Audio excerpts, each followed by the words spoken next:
Good morning. Welcome to our Committee of the Whole for Tuesday, June the 6th, 2023. I'd like to call this meeting to order at this time and ask if there's any declaration of interest.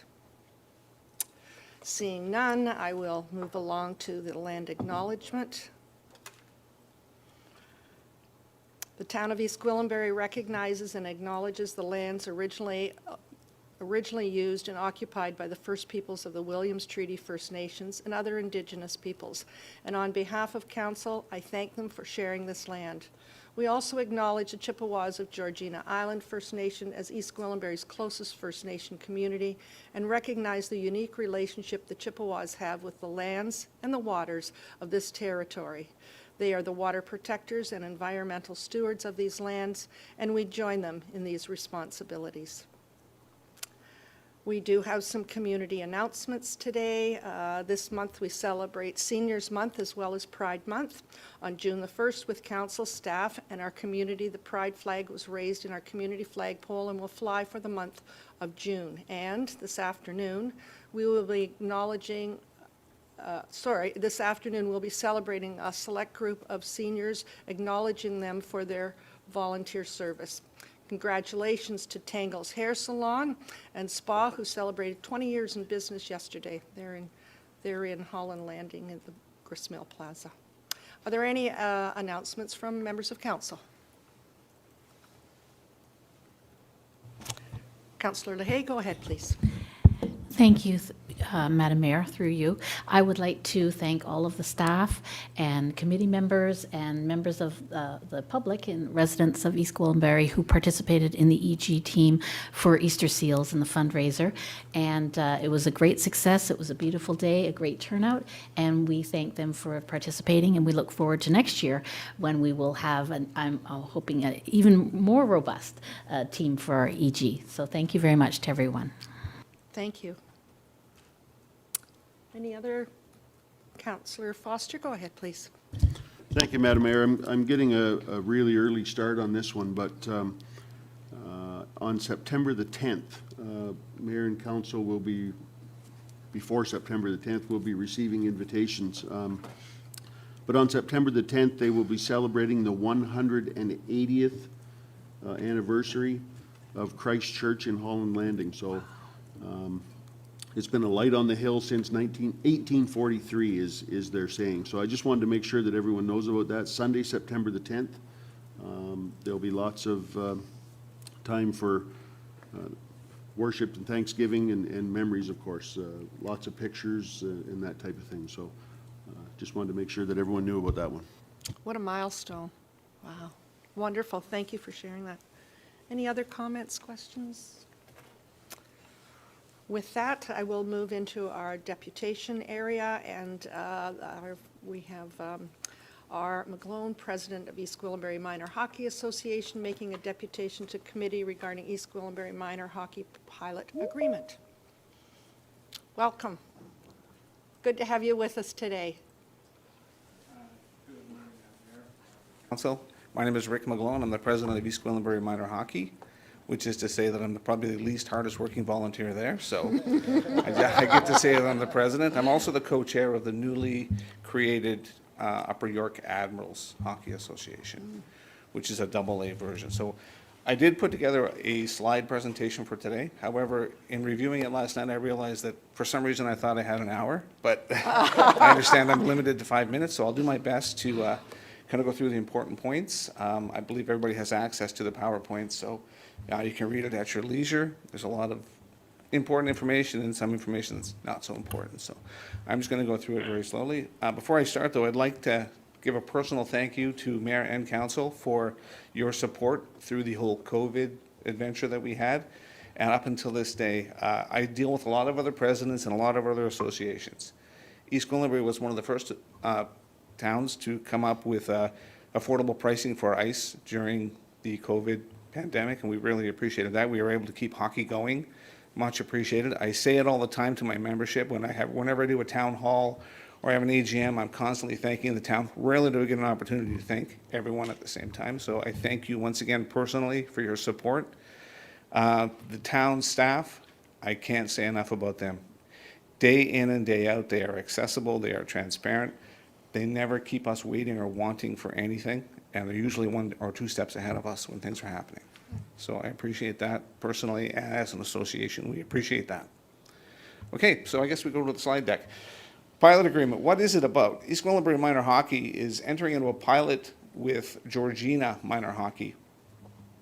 Some of the initial stages, we got together last August and started talking about this. This is not something new for East Gwillimbury Minor Hockey or Georgina. We had these talks in EG with Bradford 9 years ago, where we were looking at the challenges surrounding minor hockey and the accessibility to ice and the competitiveness of the amateur sports environment in our town. There's a lot of options out there for those sports dollars. So it's always a challenge to get members and to have people join hockey. Some of the things that we talked about when we got together were, as I mentioned, our declining numbers. COVID hit us pretty hard in our membership. We went from an association that had 600 members down to less than 400. In some cases, we were down to 320. So it's been a challenge to get kids to come back to hockey, if you will. Some of the other things that have happened is more recently, Innisfil and Bradford had decided to merge. And their merger was a year-long process where they had to do planning, submit a roadmap, if you will, to OMHA, which is the Ontario Minor Hockey Association, about how they were going to merge their 2 centers with their representative programs. And that put a lot of pressure on East Gwillimbury Hockey as well, and I'll explain how that works.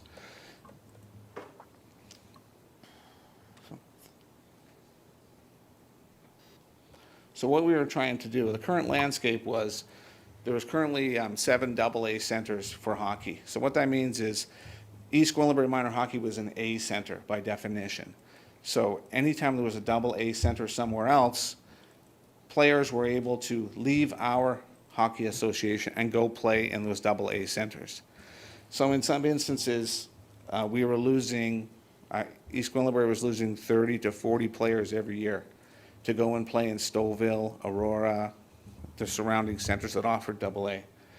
So effectively, we got direction from OMHA that it was time to consider merging with another smaller center such as Georgina and enable us to go become a AA center so that we weren't losing players to all of these surrounding centers. So when Bradford and Innisfil merged, it left really only 3 centers that had A designations, which meant that there was another association that could take our players away. So we were getting to the point where we were developing a lot of players under 12 years of age, and then we'd get to the 12-year-old age group and we'd lose half of our teams to these other centers because they could go three players could go to each surrounding center. So we had, in some cases, 12 kids out at one age. So we couldn't actually ice competitive A hockey teams. We just lost that many kids.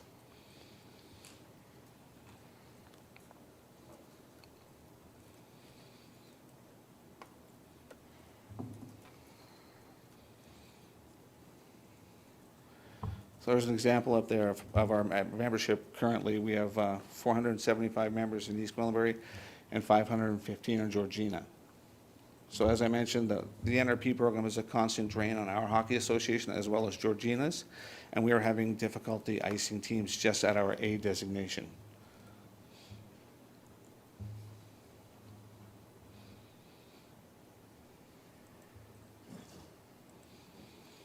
So how do we get here? High-level meetings from both of us. We got down, as I mentioned, we sat down last September and started talking, and we talked almost weekly through October and November. We got to the point where we were at a December meeting, and we were really just trying to lay the groundwork for a merger presentation to OMHA, which would have taken us a year to create it, and we would have then taken it to our membership. They would have voted on it. If membership voted majority to merge, then we would have merged our representative programs. At that time in December, OMHA approached us and said, there's another way to do this. If you don't act now, you're going to lose so many players in this upcoming season. There is a faster way to do it and see if it's something that you want to do. Myself, I was not supportive of any kind of merger of any kind of rep program. with another center. I wanted to keep EG hockey where it is. I'm a passionate about EG hockey. I never want to see it go away. So when they presented the pilot, it seemed like a good alternative for me in that we could do a test run for a year or two, and we still retain our identities as independent associations. We're simply sharing the boundary between the two centers to allow kids to play AA hockey in their hometown. We got approval for that pilot in and about February, I believe. So in February, we started moving forward with a lot of planning. There was, from scratch, you have to come up with jerseys, tryout schedules, explain to unhappy parents about why they had to come back and play in their hometown because their kids have been playing out for so many years. They weren't that happy. So if you see me standing up here kind of bobbing and weaving, that's because I deal with hockey parents every day. And you want to keep your head moving just in case they're going for the kill shot. So it's a challenging role, but we love what we do, so we keep doing it. So as the slide says, we decided on December 22nd to unanimously move forward with this pilot. So how did we get here? Partnership model. So we proposed that the board of directors for the new Upper York Admirals would be consisted of 3 elected members from each board, from East Gwillimbury Minor Hockey and Georgina Minor Hockey. And they would stay on the newly created board for Upper York Admirals for a period of 2 years without any changes. In addition to that, there would be the 2 presidents of the both associations would become co-chairs of the new board, which is where we're at today. And I share that position with Mr. Sean Whitaker, who is the president of Georgina Hockey.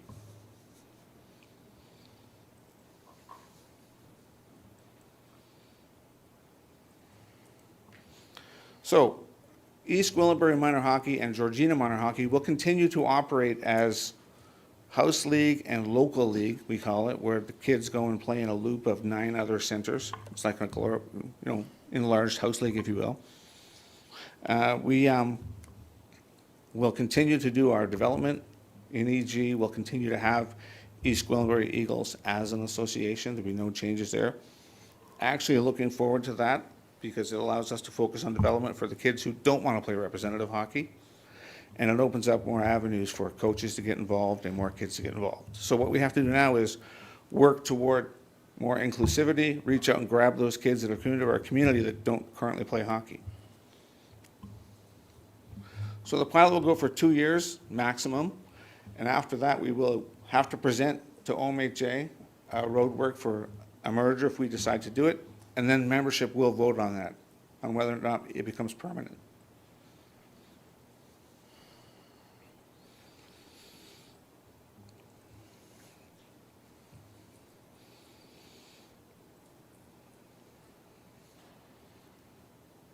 This is what we've gone through so far. We've created our policies and procedures. We've created our tryout process, which we've already had our tryouts. Our teams have been selected. We created apparel policies, code of conduct. All of these things that you need to operate a hockey association have been done, and they're on our website. We have pushed for an equal balance of members on our benches, our coaching staff, trying to get East Gwillimbury coaches as well as Georgina coaches, an equal mix. Regrettably, that didn't work perfectly when it came to team selection. We have slightly majority more kids from EG playing on the AA hockey teams. They did much better at the tryouts, but that has another effect where we have all the AA kids from EG, and the A kids a lot of them are from Georgina. So there's a good mix of players. We have about 400 players total, and it's almost an equal mix down the middle between EG and Georgina. So we work hard to avoid, the perception of favoritism one way or the other. We're trying to divide up our ice, which is difficult as they have more available ice than we do. So we have a few more practices and games in Georgina because they have 2 available pads that they use all the time, whereas we have one and we share the second one with skating. So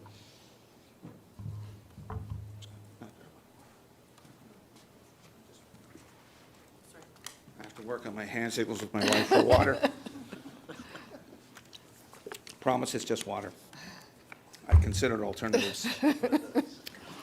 Okay, so as far as, see, I got my voice back now. So the biggest issue for us was we were bringing kids back from other hockey centers where they were out playing AA for 2 or 3 years and they created friendships, and the whole nature of this pilot, if you will, is to bring all the kids back to play here. And the OMHA had a kind of a dual rationale behind it. They wanted our associations to become stronger and develop hockey in EG and in Georgina. And they also wanted the other surrounding centers to have to stand on their own, which they hadn't been doing. And they were the loudest protesters when we did this.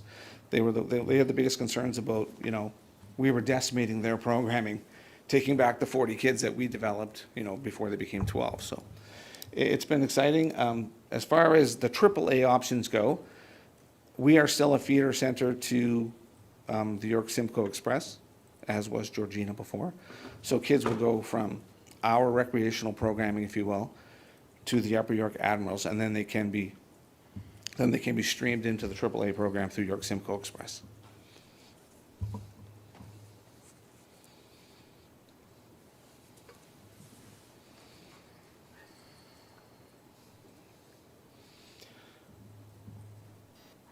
So the partnership model is consistent with the history and traditions of East Gwillimbury and Georgina communities without losing our identities. We're very adamant about keeping our programming separate for the kids that want to play house league and that want to play local league. And I believe that's where the development happens. There's a better opportunity for kids to play with equal ice time, and they touch the puck more than they would in a representative program. So I'm very passionate about keeping that recreational component going, and as I said, growing the association that way. I'm excited at the prospect of additional ice. So when we talk about, creating another ice pad, I'm all over that. I tell everybody, if you ever need any help, I'll come and I'll put the boards up. I don't care. The purpose is to reduce those NRP losses, to get the kids back into our town to play. So it's a win-win for both of our associations. It gives us still the independence at the local league, and we no longer have to struggle with not being able to ice teams. Last year, East Gwillimbury Minor Hockey could not ice a U16 team. We didn't have enough players. That's at the A level. So in this case, we have AA hockey. All the kids came back, so we have AA, A, and B at that age group, which are all representative hockey, B being a non-contact option. So we have 60% of our memberships are going to be playing local league and house league, which is still a significant amount. And 40% will be out playing representative hockey.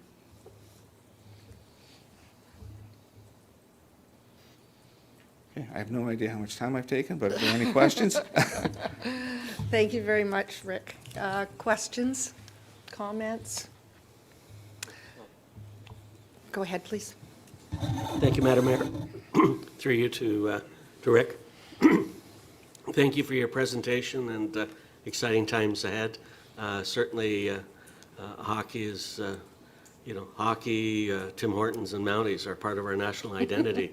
So you're doing great work. Is there anything that this town, this council can do to help make your life easier? I think moving forward with an additional ice pad will obviously help. Beyond that, to be very frank and honest with you, the town is generally a step or two ahead of me. When I say, we should get together with the town and talk about our ice allocation for next year and have a planning meeting for that, and then I'm hearing from Aaron and his group, the people at the arena. Josh has been phenomenal for us. We showed up there on Saturday for sports day and the building was locked. So, because we had to get our tent out of the building, so we were able to get in through all the coordinating for the people in the arena. But I think from Aaron to Josh to Rhonda and AJ now, they've just been above and beyond all through COVID, and now with this ice scheduling is a very complicated issue where we try and give everybody the exact same amount of ice time to practice on and play on, but there just isn't enough. And then we start getting into things like blackout dates or long weekends, so people don't have options where they would normally have a Monday night practice. They don't have that because there's no other ice. So if there's one thing that I would say going forward, I would like to not have 2/3 of our games and practices in Georgina. And that's about it. Other than that, can't say enough about the help and support that we get. Thank you. Any questions, comments? Well, thank you to you. I know that you have worked extremely hard the last 18 months to 2 years. And having a look at this presentation, we know that we're going in the right direction. Some people know I'm a hockey grandmother whose grandson is playing up and certainly enjoying where he's going to be in the next couple of years. All our kids have an idea, once they play hockey, they should go to the NHL. Exactly. And if you ask So- the parents, they're all going there. They're all going there. Every one of The them. parents may be going, but the kids aren't. That's correct. But thank you so much. I know it's been a labor of love for you, but it's certainly a lot of time that you've spent on, Thank you very on much. this. So Yeah. thank you very And much. if the town can give us any insights on how to access this changing demographic that we have, where we're trying to get out to these kids that didn't grow up with parents that played hockey, that's the group that we try and attract. You know, that's why we go to the sports day, we have a booth. We try and get kids that would normally think of hockey. I've had parents come up to me in December and say, when is the ice gonna be ready? Because they just come from a country where there's no artificial ice. So anything the town can do to help with that, we'd appreciate that as well. We'll keep that in mind. Right. I think, I see some nods here. I think we have some ideas. Perhaps great. we'll be back in touch with you. Terrific. Thank Thank you you. very much. I really appreciate your time. Thank you so much. Could I have a mover, please? Councillor Lahey, all those in favor? And that's carried. Thank you. Have a great day. Thank you, you too.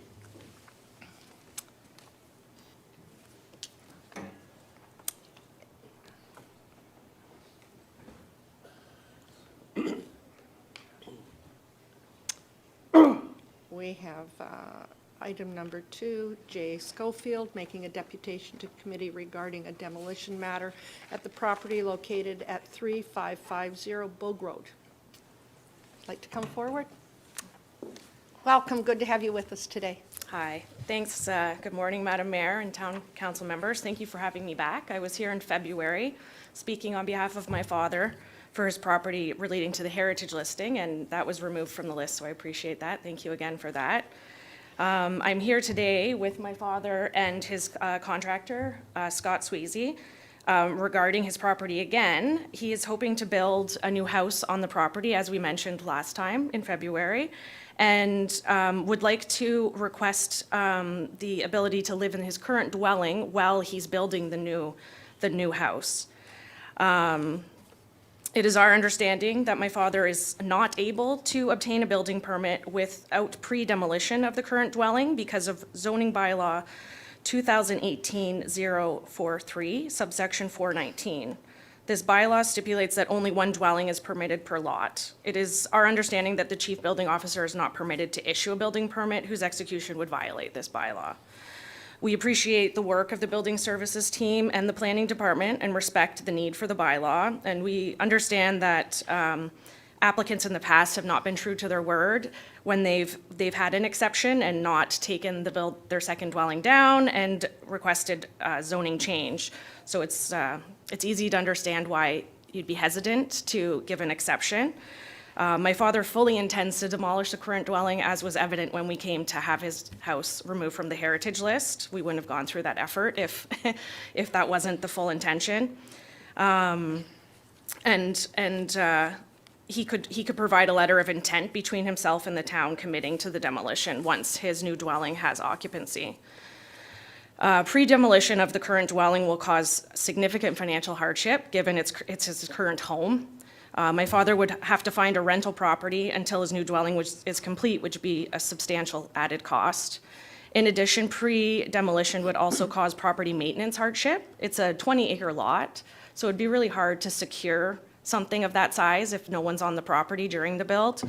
And it would also have concern for transfer of waterworks and utilities.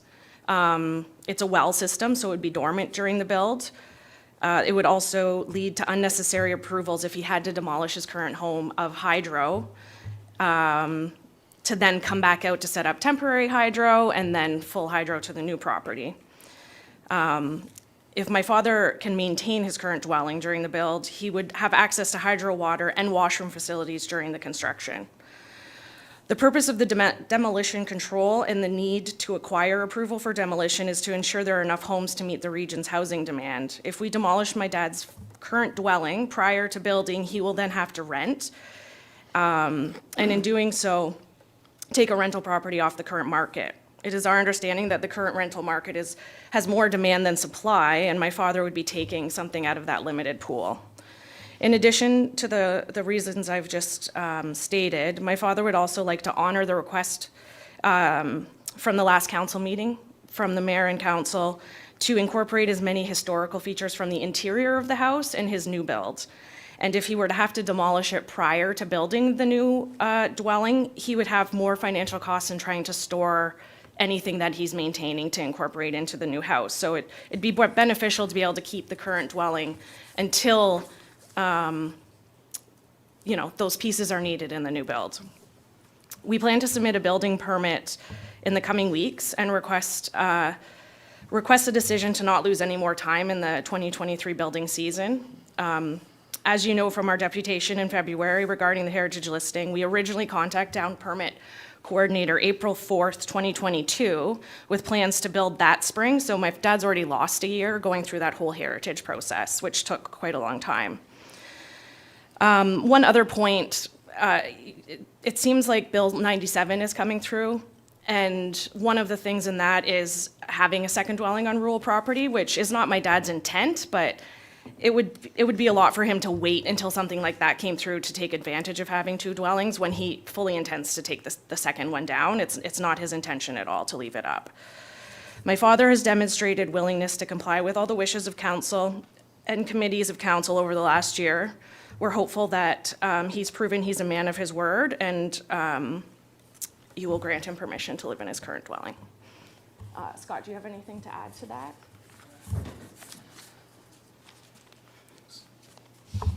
Good Mayor. morning. Good morning. One of the things I was just wanted to add is just if you could kind of consider the significant costs of having to demolish first.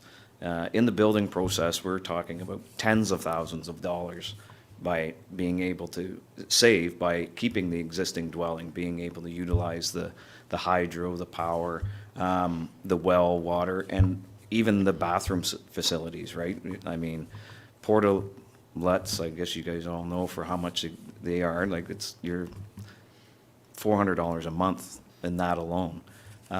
So it really is a significant savings if it can be utilized, the existing structure. And just hopefully maybe you can consider that as an option as well. Thank you. Thank you very much. Thank you. Councillor Crothers, go ahead, please. Thank you, and thank you for your deputation. I just have a question for you. When you were here before us in February, you talked about the house being uninhabitable, that it was moldy and drafty, and that's why it needed to come off the heritage list and be demolished. But now you're before us saying that he can continue to live in it. So I'm just hoping that you can help me understand that, because it seems like a contradiction. And then the question is, for how long? How long until it would be demolished? How long is the plan to get the new house ready? Through you, Madam Mayor, the intention is to get out of the house as quickly as possible. So it would be, hopefully we could start construction as soon as the building permit's set, and then that would be the timeline, like as soon as he has occupancy in the new home. When do you expect occupancy on the new home? A year, 2 years, months? 8 months. So he'd be in it hopefully before the winter. Yeah, and that's the key, right? Because really the current structure had all of the issues with insulation and things like that, where it's he's lived in it for 2 years. He's hoping to just get through that last stretch to get the new build. Yeah, and a lot of the stuff that you talked about, even things like mold and that, it's Yeah. worse in the winter when the windows are all closed up. And that sort of Exactly. thing. Thank you for clarifying that. Yeah. Councillor Crone, go ahead, please. Thank you, Madam Mayor. My question is to staff, and I guess I'll direct it to Ms. Bejean. I think the deputant and I have spoken before about this, and at the time, I was led to believe that one of the key obstacles to this was the building code, the Ontario Building Code, or is it our bylaws that are the obstacle around this? If you could just give me a little more clarity around that, I would appreciate it. Certainly, through you, Madam Mayor. The issue is actually the zoning bylaw. Under the current OP, it does not permit two structures on the property. This is Greenbelt that we're talking about. The new OP does permit having two structures or an accessory dwelling, but there are some constraints around it. It needs to use the same driveway and not exceed the gross area footprint of the existing dwelling. I don't necessarily think that's relevant in this case, but it is more permissive in the new official plan. The challenge when it comes to the building code is that zoning bylaw is applicable law. So in order for the CBO to be able to issue a permit, he needs to be satisfied that it has met, it is in accordance with applicable law, and that's kind of where that's what we're up against, is that it's not in accordance with the zoning bylaw. And it's not permitted, or it's not permitted in the current official plan either. So, through you, Madam Mayor, it's with the chief building officer right now, who is trying to keep everything in compliance with our bylaws and zoning. Is there an alternative, maybe a bond or something that the applicant could post as insurance? Unfortunately not, that would satisfy the requirements of the law. There is an option to have a bylaw exemption to allow for a trailer or a temporary structure on the property while construction is taking place. That's achievable within the current legislative framework. But in terms of what the Planning Act permits, there isn't really a workaround, despite the fact that, yeah, there is precedent where it's happened in the past. It doesn't conform to the bylaw. Councillor Johns, go ahead, please. Thanks, Madam Mayor. Ms. Bégin, if I can continue the question, you noted about the zoning on the Greenbelt, and then the parcel is 20 acres. Is it my understanding that could the zoning be is agriculture? Like, could you farm the property? Through you, Madam Mayor, I believe the property is zoned rural at the moment. We looked at the option of a severance, for example, but that's not permitted in the Greenbelt. If the property was farming, though, would it not permit a second dwelling?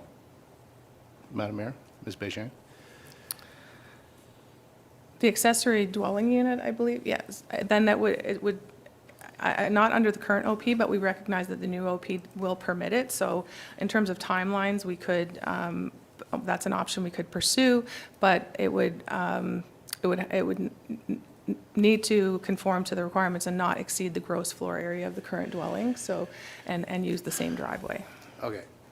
I guess what I'm trying to get at, we are already down the road of making the decision to tear the property down. So it is I believe it's in the town's best interest to be supporting the resident in trying to achieve the goal now that we've already said you can tear it down. So what I'm working through in my head is that I do believe that with the accessory dwelling, like if it was farming, if you put up a sign that said this is a tree farm, would it not permit an accessory dwelling for farming purposes? I'm trying to be creative and getting to the point. I do believe there can be discussion about the decision to tear the property down or to tear the house down and now going back to live in it. But I do feel like we're down that road now. So now the decision is how do we support? So through you, Madam Mayor, to Ms. Bégin, what can we do outside of just voting to change that bylaw? Is there anything, or do we just need to change that bylaw?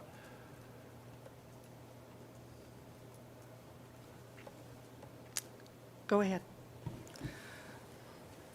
I think we're talking about the accessory dwelling unit, through you, Madam Mayor, is a different entity, and I'm not sure that Okay. would necessarily satisfy the requirements of the proponent. But I think We can have further discussions and see if that was the route, recognizing that the incoming official plan, once approved, will permit that. It would require a zoning bylaw amendment, and we could sort of explore that as an option, and perhaps maybe have some more conversations and come back to you. But in terms of being able to permit,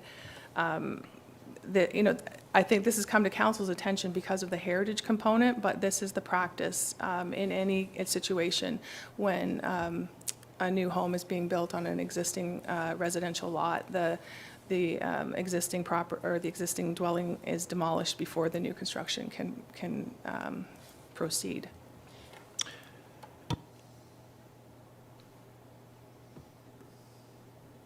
Sorry, I'm just thinking about after she made one last comment. So I agree that traditionally, I understand that that was traditionally the case. I think that, I don't know how long you've lived there, but I know you're,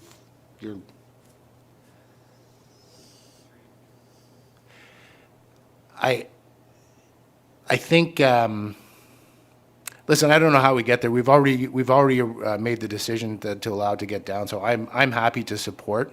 I don't know what that looks like. I mean, I recognize Ms. Benjean laid out a way to get there. The future OP already permits it. So, I mean, we're at a moment in time here where we're just dancing with ourselves until we get to the point that it would be permitted. So, either we dance with ourselves here or we get there, whatever we want to do. But I'm already there if the rest of council's there.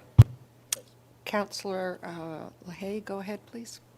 Thank you very much, Madam Mayor. Through you to Ms. Bégin. I have a question seeking clarification, and I am in the process of familiarizing myself with Bill 97, and things are always in motion and changing.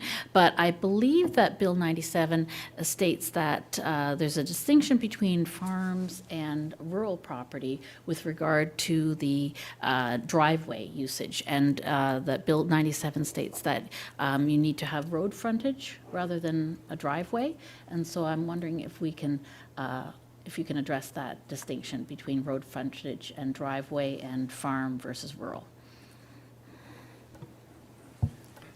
Through you, Madam Mayor, I'm not sure I understand how, like, the relevance to the matter at hand. If the objective is, I believe, to allow the existing dwelling to stay while the new construction takes place, that isn't impacted by whether the driveway or road frontage. Through you, Madam Mayor, you had mentioned the driveway, so that's Okay. what raised the Sorry. question. Yes, Through thank you, you. Madam Mayor, as a clarification, so the new official plan, once approved, will permit accessory dwelling units, and this is green belt, that it's important to remember that this property is located in the green belt, within the green belt, but it is subject to the conditions that the accessory dwelling unit, the gross floor area of that unit cannot exceed the principal dwelling, and those two dwellings must share the same driveway access. You can't create a new driveway access for the accessory dwelling unit. That's what I was intending to state. Thank you, Madam Mayor. Councillor Rodriguez-Clemente. Thank you, Madam Mayor. I appreciate and respect that members of committee are trying to be creative in finding a solution here, but I do understand that it's not our staff's issue. This is the law that they're trying to uphold, and this is a provincial legislation that has been put in place, I think, to address some of the concerns that have happened in the past. The reality is that we've gone down this road before and we've been unsuccessful. And the other issue is that that if there are two structures put up on the property, there is no mechanism that would force us to have that unit demolished. We can't. If someone is living in a house, we cannot, under any circumstance, go in and demolish it, even if we were to take securities towards that matter. So for me, it's a question of our staff are upholding the law, and I'd like to support our staff as they do their job under the legislation. Thank you. Ms. Ingram, go ahead, please. Thank you, Madam Mayor. The issue is exactly the law that we're faced with, unfortunately. That's the problem.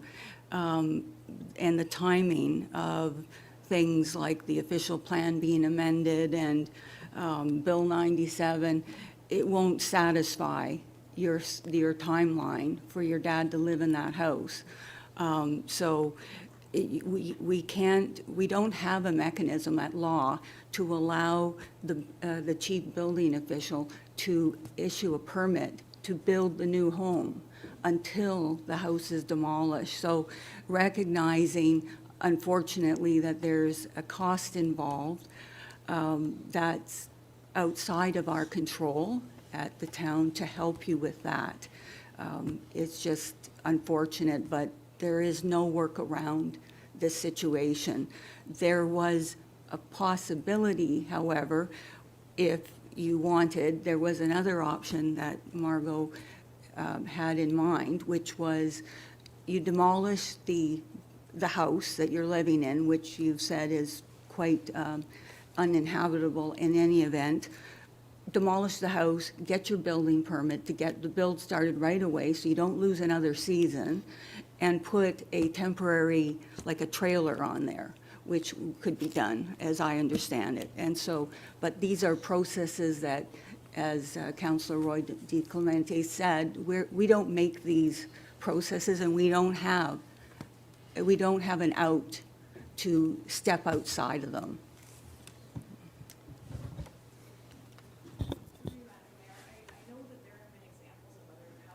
Have done this in the last couple of years, so is it a new rule, or how did they get around it?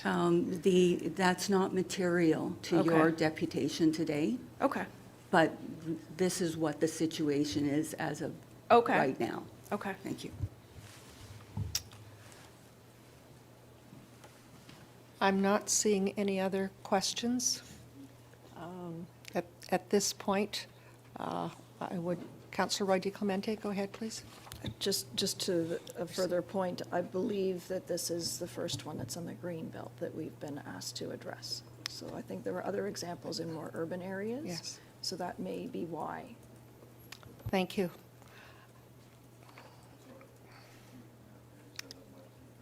Your mic is not on. You are not recognized as a deputant. I'm sorry.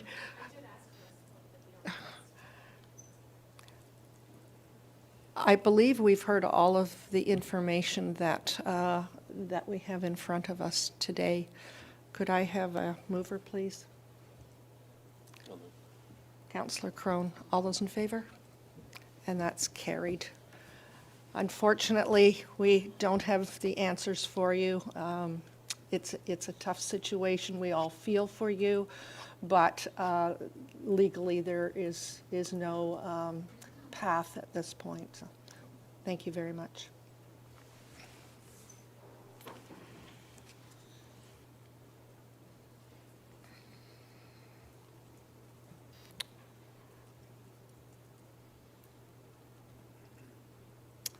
Number 3 on our agenda is V. Ottoborgo, Senior Vice President from Averton. Welcome. Good to have you with us today. Yes, good morning.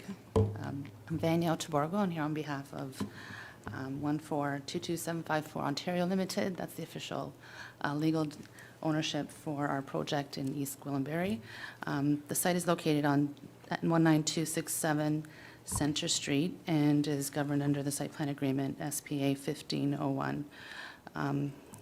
Again, good morning, Madam Mayor and members of council. We submitted our written request to the clerk and hope that you had an opportunity to read the information that was provided. The current site plan agreement includes a provision restricting working hours, and we would like to modify the content to allow our trade partners to be able to work on Saturdays in a manner similar to other sites in East Gwillimbury. We are not asking to operate outside of the noise bylaw, working hours on Mondays to Saturday, Sunday or statutory holidays. Moreover, our request is to modify the existing site plan provision and have provided a draft modification for your consideration, which should allow all construction activities on Saturday to align with other developments. As well, there shouldn't be a limitation on any interior trades work if it abides by the noise bylaw. As soon as development construction started, we asked our trade partners to abide by the current rules and restrictions. To be clear, it is disappointing for us too when they don't abide. A list of site rules is included with trades to review prior to construction contracts being signed. It's not always easy to articulate the challenges relating to delivering homes, but the biggest issue that we face as an industry is the availability of labor, which has also impacted the quality of labor pool. Without the ability to work Saturdays, we have previously lost and will continue to lose access to labor. Where we have most difficulty is where our site differs from other construction sites in the area, specifically as it relates to working hours, which are stipulated in your noise bylaw. A trade who works for another builder down the street, or not far from us today in Sharon, can understand why they aren't allowed to work on our site when they can work on others. This results in lost productivity. We feel that this is punitive and affects everyone adversely, as the site will take much longer to complete. Please note that we have taken this seriously and we have intended to abide. We have had meetings on site and in boardrooms, issued countless notices and memos to our trade partners, and had discussions relating to the fact that work after hours requires formal approval from this town. We have dedicated resources to these issues, and they haven't been ignored by Averton. It has been frustrating for us, too, to receive a complaint about after-hours work. Accountability is important for all stakeholders. Averton and our site team need to be accountable and to do as well as the trades. With all this being said, we acknowledge that we have had to do better in making sure that the bylaw is respected. We are in the process of implementing new procedures and protocols to prevent access outside of the formal hours. We are here today to ask that we put positive energy into developing a mutually beneficial plan to ensure that we can all see the completion of this project while being respectful of the existing residents and bylaws. We aren't looking for any special treatment. Rather, we are seeking relief from the punitive site-specific restrictions in place. We believe our recommendation is reasonable and in line with the reality of what is experienced in other parts of the town, and we respectfully request that the modification as proposed be endorsed by council. Thank you. Thank you. Questions, comments? I have a question. How long would it take to finish off where you are, from where you are now, to complete? When you're asking about Saturdays, how many Saturdays do we have in front of us? If there's 52 weeks in a year, we have less than a year to go. Less than a year. So it's probably 40 Saturdays. Thank you. Councillor Roy DiClemente, go ahead, please. Thank you, Madam Mayor. Through you to our deputant, how long has your firm been in business? I know you've been operating in Mount Albert area for quite some time. How long have you been in business? The organization's been in business for over 2 generations. So over a quarter of a century? Yes. And so you're experienced builders? Yes, we are. Okay, excellent. From my perspective, you signed a site plan agreement with the town that had these restrictive covenants in it, correct? Yes, we did. And you didn't flag it as a potential issue when you signed it with us? Yes, we did have numerous discussions with your staff. It was added, we probably had about over 12 different versions of a site plan agreement presented to us, each time with modifications and additional restrictions being implemented. This provision was added at the end of July 2020. We signed the agreement in September 2020 so that we can commence construction. We spent over a year and a half back and forth on a site plan agreement.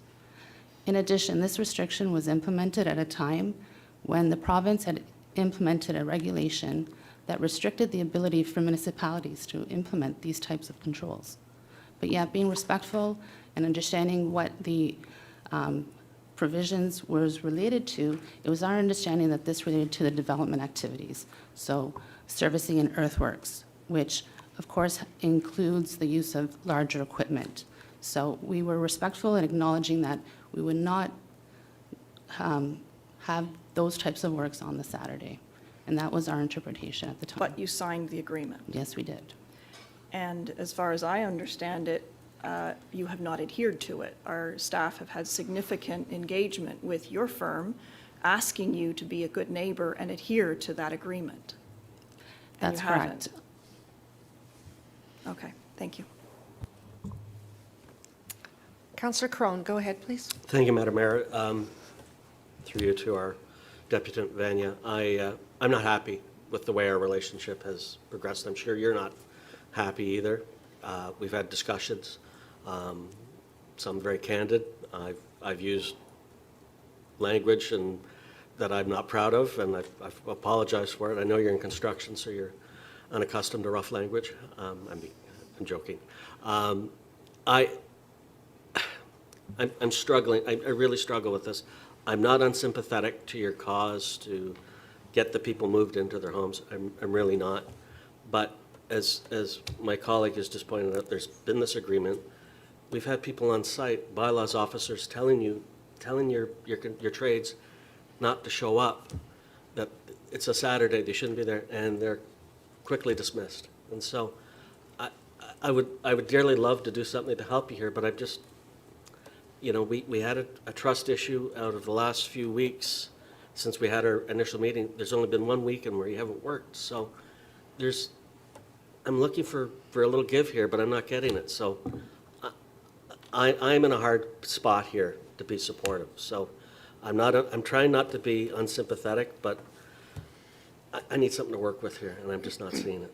Thank you, Madam Mayor. Councillor Lahey, go ahead, please. Thank you. Through you, Madam Mayor. I always, when we're making tough decisions, I like to filter my decision through what is best for the residents of East Gwillimbury. And so being a newer councillor and not having all of the historical background in terms of the progress of the relationship, I like to look at things from a different perspective and a set of fresh eyes. And with that in mind, I would like to understand from the staff in terms of what would be the benefit to the town and to the residents of East Gwillimbury if we deny the request to work on Saturdays in order to speed up the progress while they're in the home stretch of completing the development.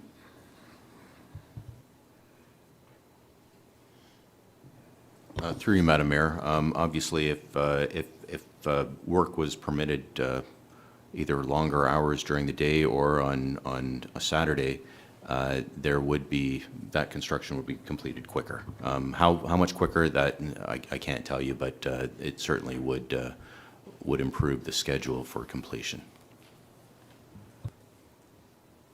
Councillor Roy DiClemente, go ahead, please. Thank you.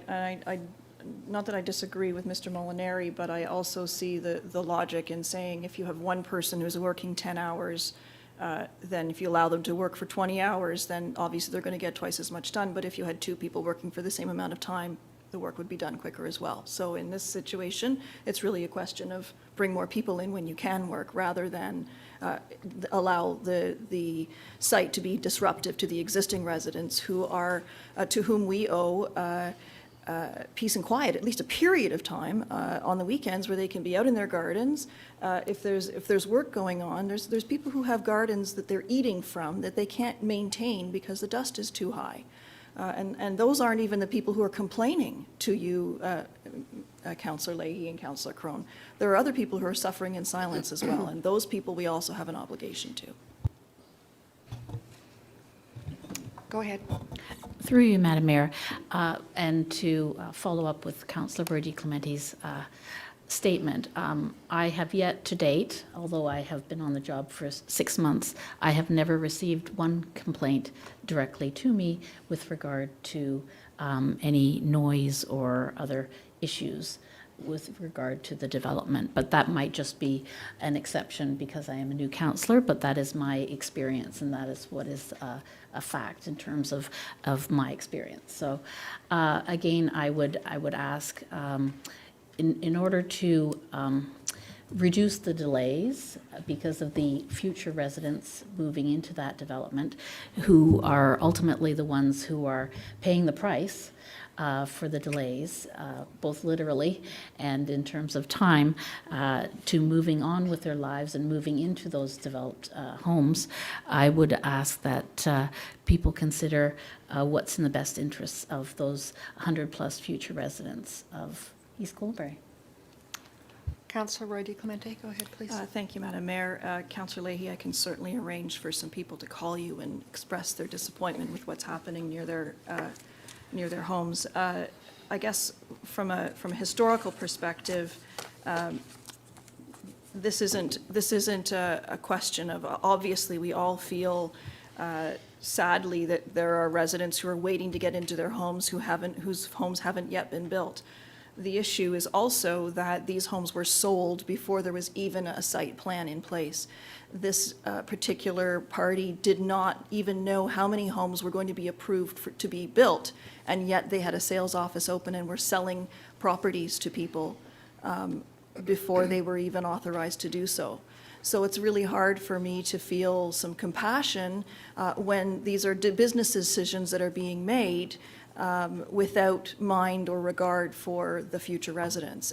Further, we have an agreement that states that there's supposed to be a commercial building that's in place first. And while progress has been made, it's not up and running. And yet, there's some challenges there as far as ensuring that portion of our agreement is adhered to as well. So if the agreement had been adhered to in the first place, then I would have no trouble considering this. But if rules are meant to be bent and broken at every step, then why would I consider that behavior and reward it?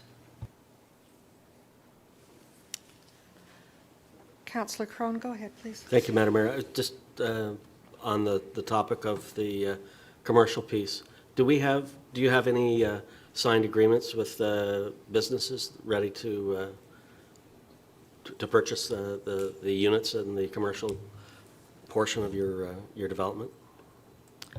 Through you, Madam Mayor, to Councillor Crone and also to Councillor DeClemente. The commercial mixed-use building... It's Roy DeClemente, please. My apologies, Roy DeClemente. With regards to the mixed-use building, it has not gone to market yet. It was the first building permit that we applied for on this project. It took 2 years for the town to issue that building permit. We have lost opportunity in constructing and retaining trades to construct that building. It's taken us quite some time. We were then hit with COVID with further delays. We're not ready to go to market with that. We have our material ready. We're just waiting to finalize all of our contracts to establish what it's going to cost us to build. Because as you know, you want to know how much it's going to cost to build before you can sell it. So the ownership is still considering what the options are at this time.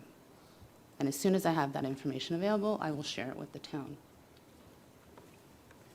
Councillor Johns, go ahead, please. Yeah, thanks, Madam Mayor. I'm clearly, again, we're talking about quality of life issues, and at the same time trying to balance the opportunity of a business to be able to move forward. I just wanted to note that your comment, when you said disappointing when the contractors don't abide by the rules, and then you've documented.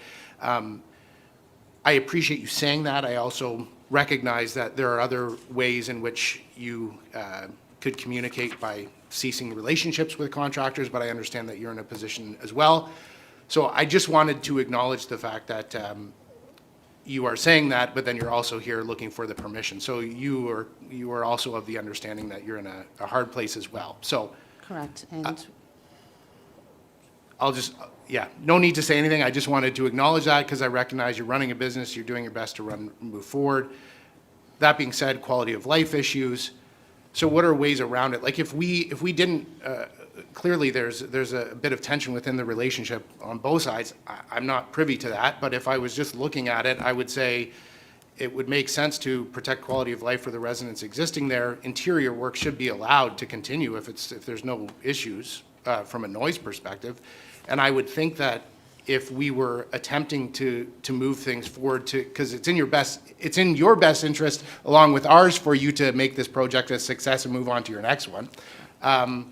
If hours were extended on weekdays to permit improved productivity, I would think that would be something that would be agreeable to get you moving. I just, obviously we need to protect quality of life on the weekends, but I just don't see why you couldn't be working on at least on the interior, on the insides. That's my 2 cents on it. Because you need to keep moving and it shouldn't be bothering anybody from a noise perspective. Councillor Carruthers, go ahead, please.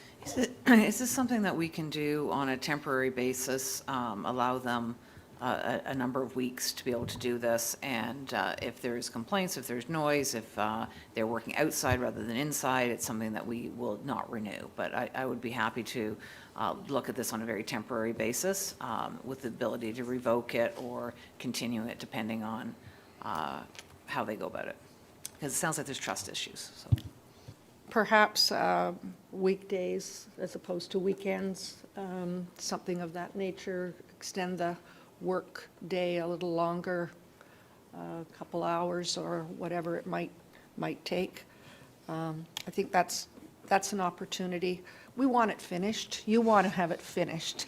And right now, it's not getting finished. It's a slow process, and it needs to happen for the residents who have purchased a home from you, but also the residents who back onto that property that have had a lot of activity in their backyard for a very long time. So it's for us to try and find that balance, to get it finished, and you can be proud of that area, and so can we. I'm wondering if there's an opportunity to have a staff meet with the proponent and see if we can find some mutual time that might work. It's not perfect, obviously. As soon as someone stays beyond, I don't know, do you close at 5 o'clock or 6 o'clock?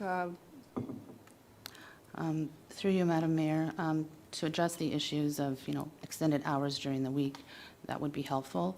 However, Saturday is an important element for our trades. These are piecemeal workers. They need to finish. They don't get paid unless they finish the product, and they need to work on Saturday. And this would be no different than a homeowner doing a renovation or finishing their basement once they do move in. So will that restriction then extend to them once they do take occupancy of their homes? I'm not quite sure to what extent this town is implementing this provision. My hope is that we can put staff together with your people and find some mutual time that will benefit both our needs from our community and your needs from your workforce. Councillor Johns, did you have a question, comment? I just wanted clarification on what you just said, because you said once homeowners move in. So what are you saying, that you are amenable to the fact that people working on interior, not exterior? Is that what you're saying? The request is for interior trades, specifically. I'm not seeing any other questions, comments. Councillor Roy DeClemente, go ahead, please. Thank you, Madam Mayor. Through you to staff, I guess it would be a question for Ms. Bégin. Do we have a sense of how many times we have had to dispatch bylaws or development services or development management staff to the site? Through you, Madam Mayor, there have been a number of incidents of bylaws visiting the property in recent weeks. Tickets were issued. Our manager of bylaws is here, can speak to specifics. And I know through CIS, their staff have attended the property. There were issues early on with truck access that in the project that got resolved. And then The more recent issues have been related to noise complaints, so.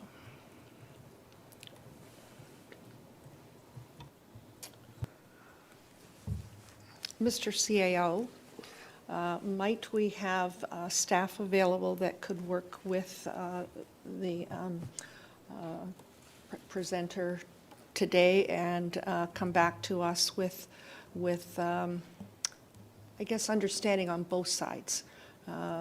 We want it finished. We want to be proud of what you have there. You want to be proud of what you have there, and you want to have people who are able to move into their homes. We've also heard from people who bought 2 years ago who are saying, why are we holding it up?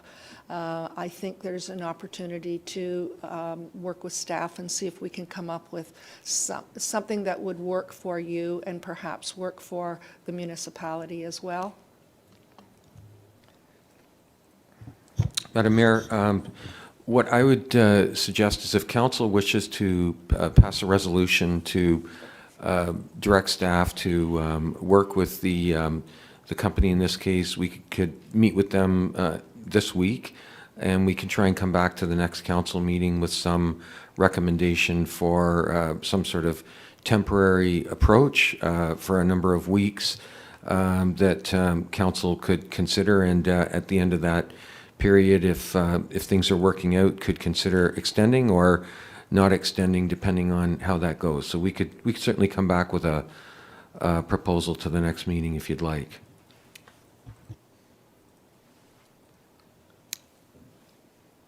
I'm not seeing any questions or... Sorry. Go ahead, please. Thank you, Madam Mayor. As a point of clarification, certainly we can respond if there is a direction, as you mentioned, to extend working hours and explore a noise exemption or exemption to the noise bylaw during the week.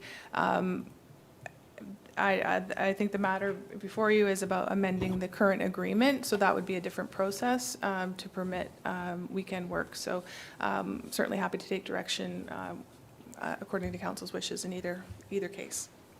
Mr. CAO? Madam Mayor, I think what's important is if council wishes us to pursue discussions and come back to you at the next meeting, we'll decide what the particulars are in terms of, is it council requiring authorization to amend an agreement, whether it's a temporary exemption to bylaw, et cetera. Those are details we would come back to you with. The point is council of the opinion that you would like us to work with these individuals and come back to you at the next meeting with an approach, a temporary approach that you could consider? I'm seeing some nods, but I'm... Councillor Johns, go ahead. Thanks, Madam Mayor. I'm happy to move that resolution that staff enter into discussion to see agreeable solution on timing. So I'm happy to move that if there's other councillors who would move that along with me. Thank you. Councillor Roy, sorry. I would second that motion of, through you, Madam Mayor, of Councillor Johns. Thank you. We're in committee. We just need one. Thank you, though. Madam Clerk, do you have? Through you, Madam Mayor, so, sorry, CAO. Go ahead. Pardon me, Madam Mayor, just that to officially formalize that, it would be important just that get brought to council later today for us to take that from council direction as opposed to committee direction, if that's possible. Thank you. I have a few more questions. Go ahead, please. Thank you, Madam Mayor. I just have a few more questions. I just want to be, through you, Madam Mayor, to Ms. Ottoborgo. I just want to be very clear. How much time do you believe you have left to complete the residential portion? When do you feel confident that you could have people moving in? Based on our construction schedule today, which changes week to week based on trade availabilities and supply, we're aiming for first occupancies later this summer. As you know, we also have 10 units that are on hold pending allocation. Yeah. So this project is dependent on a few different factors. Okay, so September 21st being the end of summer, that's quite a chunk. When, help me refresh my memory, when did you break ground on this development? I believe some of the members of council and the mayor were at our groundbreaking ceremony in late August of last year. We are complying with fire break provisions as well, so there is a phasing element to this development. Okay, okay. I guess, you know, we're trying to get, we're asking staff to go back and try and work out an agreement. You know, a number of weeks ago, staff, we'd met and we tried to come up with an agreement. And as I mentioned earlier, we didn't get full adherence to it. So I'm really skeptical that we're going to have anything different here. I'm sorry to be a pessimist, but that's not my nature. But is there anything you can say to change my mind that we're going to have full adherence? Through you, Madam Mayor, I have had my trade partners and our team come to the table. They were present at our last meeting on Teams. They were all there supporting our initiative and showing to you that they're willing and able to work with the town to comply with those provisions. And we're implementing new procedures. We want our staff to be there in accordance with the regulations. I can't have them there in opposition to or contrary to an agreement. So that's why we're asking for a modification to allow these inside trades to be on site on Saturdays, along with our staff to supervise. And yet after that meeting, we didn't have their participation. You know, we had bylaws there telling them to go away and that it was Saturday, and bylaws were summarily dismissed. So anyway, I've beat this dead horse to death. Thank you. Any other comments, questions? Do we have a motion at this point, Madam Clerk? Through you, Madam Mayor, just bear with me for a moment as I'm going to place it on the screen before you. So this motion has been moved by Councillor Johns. The intent is to receive the deputation and council refer the deputant's request to staff to explore options with Averton and report back on temporary options for council consideration, and the recommendations be ratified at today's council meeting. Not seeing any other questions. All those in favor? Opposed? That's carried. Thank you very much for being here. We'll be in touch. Thank you. I appreciate your time. Thank you.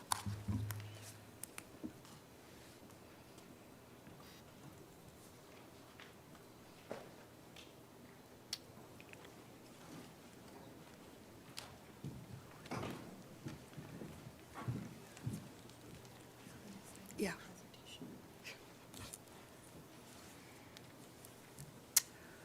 Item F, our presentation is a representative from Lake Simcoe Region Conservation Authority, York Region, East Gwillimbury, making a presentation to committee regarding source water protection. Good to have you with us today.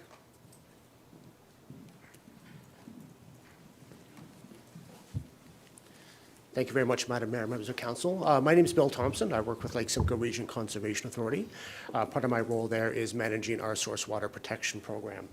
As part of that role, I did send a letter to this council, as to any other council in our source protection region, introducing or reintroducing, for the sake of returning members, the source water protection program.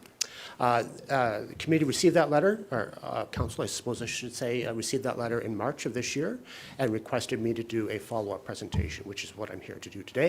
I'm joined today, next slide please, by colleagues Scott Lister, the Program Manager for Source Protection at York Region, and Jeff Meggett, who of course is the Director of Operations here at the town of East Gwillimbury. And the rationale for doing a joint presentation is, I hope you'll see, this is very much a partnership in delivering the source protection program. Next slide please. So what is source protection? Source water protection is the first line of defense protecting municipal drinking water sources from contamination or from incompatible activities. This came about, of course, because of a tragedy in Walkerton in 2000 when contamination entered a municipal well. 7 people lost their lives and many others got long-term, probably lifelong, and really serious health implications. There was an inquest at the end of that event, and Justice O'Connor, who led the inquest, said we can't let this happen again, and Ontario needs to develop a robust system of multiple barriers protecting drinking water. And so the Source Water Protection Program is the first in that line of defense. Next slide, please. The Source Water Protection Program is very much one delivered by partnership between a number of different agencies, including the 3 represented here today. You'll see on the slide here the roles and responsibilities of some of the major players. Arguably the ones on the on the right and left side of the screen here are the ones doing the heaviest lifting. On the left side of the screen, we have the Source Protection Committee. This is a group of 23 stakeholders representing a broad range of interests across the source protection region related to water. Municipal interests, including Scott Lister, who represents municipal interests in this area on the committee, as well as First Nation interests, development interests, farming interests, environmental interests, and public health interests. This group of representatives is tasked by the Ministry of Environment to develop the source protection plan policies to protect drinking water in this area. My role and my colleagues at the Source Protection Authority, as well as Mayor Haxon and her colleagues on the Source Protection Authority Board of Directors, we have a role in supporting the committee and those responsible for implementing the plan. The Ministry of Environment has a very important role as well. They do fund the work of myself and my colleagues. They do sign off on the Source Protection Plan, making it a legally binding document. But interestingly, they also have obligations under the plan as well as an implementing body. And that takes me to the right-hand side of the screen there, which are what we call the implementing bodies. These are the agencies responsible for acting on the policies in the Source Protection Plan. Many of those policies are implemented by municipalities, both local and upper-tier municipalities. But it's important to note that provincial agencies and ministries do have legal obligations under this locally developed plan as well. Next slide, please. The plan speaks to a number of different activities that could cause contamination in municipal well, industrial activities, agricultural activities, municipal activities, particularly with municipalities related to waste management, wastewater treatment, as well as the application and storage of salt. And there are policies related to water quantity as well to make sure the municipal wells don't run dry. Next slide, please. So the broad kind of range of activities we have policies related to are very focused on areas where those activities could have an impact on municipal drinking water systems. So within close proximity of a municipal well or close proximity of a municipal surface water intake in areas we call wellhead protection areas or intake protection zones. And these are the areas that typically represent a very small percentage of any municipality, but areas where greater care and control is needed to make sure a spill doesn't occur, or if it does occur, that a proper response is leveraged. So these policies developed by the Stakeholder Committee, the vulnerable areas identified through detailed mapping and modeling, sit in the Source Protection Plan, which is a document approved by the Minister and implemented by our implementing partners, including folks like Scott and Jeff at our partner municipalities. So with that, I'll hand it off to Scott to speak about the region's role. Thank you. Welcome. Good to have you with us. Thank you. Thank you. Good morning. Welcome. Thank you for having me. So I'm Scott Lister. I'm the Risk Management Official and Source Water Protection Program Manager at York Region. And thanks, Bill, for the overview of source water protection in the Lake Simcoe watershed. I'd like to talk to you about how we protect sources of drinking water in York Region, and more specifically in the town of East Gwillimbury. In York Region, we get municipal drinking water mainly from Lake Ontario. We also use Lake Simcoe and groundwater to supply a significant amount of water to residents in the central and northern parts of the region. Groundwater is the main supply of municipal drinking water in East Gwillimbury. We have over 40 wells in the region that supply communities with drinking water, including 9 in East Gwillimbury. Our master plan includes a long-term reliance on groundwater to supplement lake water. Next slide, please. Before I talk to you about how we protect our sources of groundwater, it is important to understand the role that geology plays. Groundwater that supplies our wells is located in aquifers. An aquifer is an area of soil and rock where the spaces between them are filled with water, as shown in the diagram on the left. Sand and gravel have relatively large spaces between them, and therefore more groundwater can be stored there. Areas with silt and clay have very small spaces between them, and groundwater does not easily move through those spaces. Layers of silt and clay are called aquitards. There are generally 3 aquifers in the region ranging in depths from shallow to deep, as shown in the figure on the right. Municipal production wells in East Gwillimbury are completed in the intermediate to deep sand and gravel aquifers about 100 meters below ground. This means that they are naturally protected by dense silt and clay layers above them and have good water quality. Next slide, please. Might have to click it. Oh, okay. So now that you have a bit better understanding of how geology impacts a well, I can describe the source water protection process. In order to protect our wells, we create wellhead protection areas. East Gwillimbury's are shown on the map.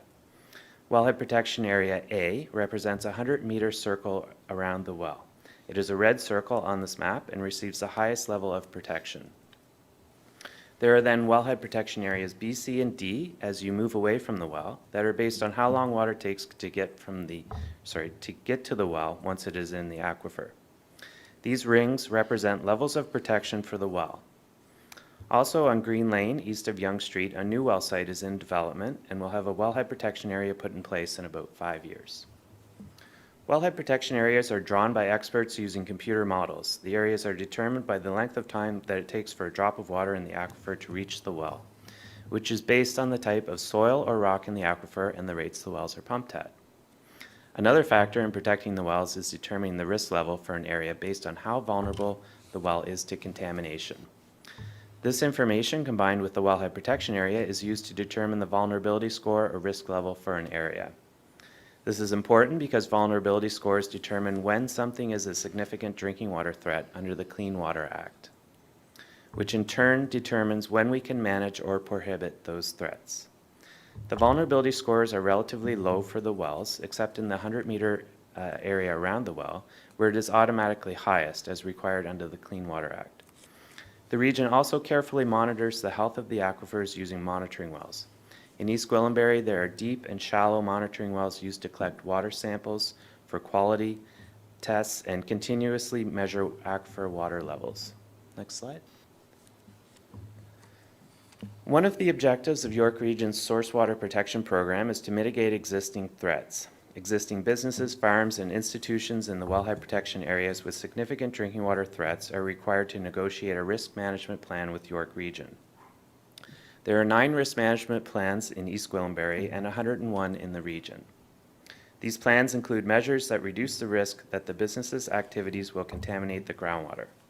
York Region has an incentive program that helps pay most, if not all, of the cost of new mitigation measures. We also inspect sites to ensure the plans are being implemented properly. Next slide. Another of our objectives is to work with conservation authorities, local municipalities, and other regional departments to ensure new development considers source protection vulnerable areas and adhere to policies in official plans and the source protection plans. 970 development applications and pre-consultations in vulnerable areas were reviewed by York Region in 2022, including 61 in East Gwillimbury, and conditions were imposed to ensure protection of source water. This was facilitated by good collaboration between local municipal planning staff, building staff, conservation authorities, and regional staff.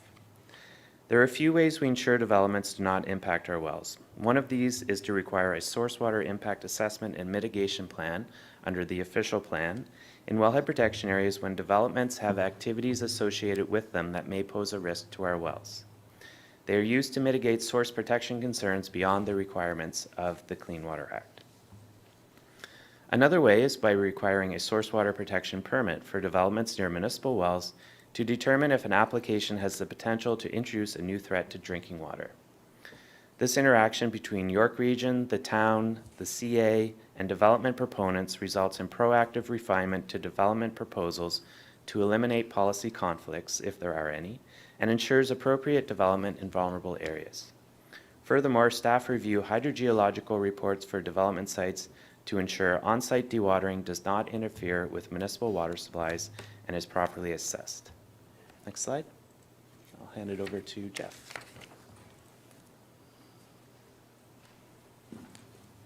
Thank you, Scott. Madam Mayor, members of council, I'd like to take a moment to briefly discuss a few program and policies currently in place by the town of East Gwillimbury to help support source water protection. As reported to council previously, the MECP has recently enhanced the ECA requirements for both storm and sanitary systems province-wide. Once initiated, the town will be responsible to perform ongoing monitoring, review, and reporting for all alterations or new construction related to both storm and sanitary systems in an effort to protect vulnerable areas as identified in the source water protection plan. In 2020, private septic systems inspections were substantially completed that were in close proximity to the wellhead protection areas. These inspections are required by the province, and all properties within septic systems, within regional wellhead protection areas, or close to watercourses within the Lake Simcoe watershed must complete a septic maintenance inspection every 5 years. Our building division in 2025 will be initiating the next 5-year cycle, and impacted property owners have already been notified of this pending maintenance responsibility. Finally, as peer reviewed by the LSRCA, new developments must comply with the recharge management policy to demonstrate that existing water balance is not impacted by new development, whether through on-site design, offsets within other developments, or by providing funding to the LSRCA for its restoration process. Next slide, please. In EG, we're really proud to be recognized by the LSRCA for our efforts to minimize material use for winter maintenance. Staff are aware that the threat of winter salt has to the natural environment can be significant. Annually, the town consumes approximately 3,000 tons of treated salt through our winter maintenance program. And staff continue to monitor and refine the response to winter events and apply the right amount of salt at the right location at the right time. We store and manage the salt indoors to reduce runoff and report our salt management every year to the federal government. We're also very aware of the impact that fuel leak or storage of fuel could have to the natural environment. The Operations Center stores bulk fuel above ground and on site for fuel use, and the fuel is also available for the Regional Emergency Management Plan. Protective measures are in place to reduce potential for leakage and monitor for spills and leaks as well, and our fuel system has been approved by the TSSA as a regular process. For closing summary, I will pass you back to Bill. So, Madam Mayor, members of council, I hope you've seen through this joint presentation the partnership nature underpinning the source protection program, protecting drinking water here in East Gwillimbury. I want to close by thanking staff and council for the support of the program over the past number of years, and request council continue to support this program through staff, through the Conservation Authority, and through the region to continue to protect municipal drinking water sources in this area. Thank you very much. Thank you very much. Any questions? Councillor Roy DeClemente, go ahead, please. Thank you, Madam Mayor. Through you to, I believe it'd be Mr. Lister. I appreciate the work that's being done. I know we're here to talk about protecting what's going into the aquifer. I'm just wondering if you have any information to share as far as what's coming out of the aquifer with respect to how hard the water is with some of the heavy minerals that are in that. Does the region have plans, or can you share any information about what's happening from that perspective? Thank you for the question through you, Madam Chair. Unfortunately, I don't have any information on the treatment side of things. I'm happy to connect you with the right people to talk to them about it. I would say that naturally groundwater in the region is harder than surface water might be, and that there are natural constituents within the water, such as iron, that do impact that treatment side of things. And so my understanding is that the town and the region are working in partnership on trying to solve that kind of joint issue.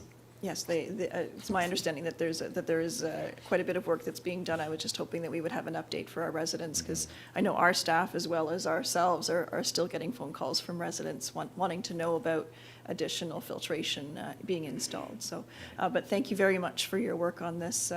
It's nice to see that the work that was done about a decade ago is continuing to bear fruit. And I was part of some of the outreach that took place when they were setting up those wellhead protection zones, and I learned about the process then, and so I'm happy to see that work is continuing. Thank you. Great, thank you.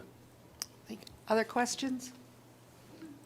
I'm not seeing any at this time. Be it resolved that the presentation made by representatives from Lake Simcoe Region Conservation Authority, York Region, and East Gwillimbury regarding source water protection be received.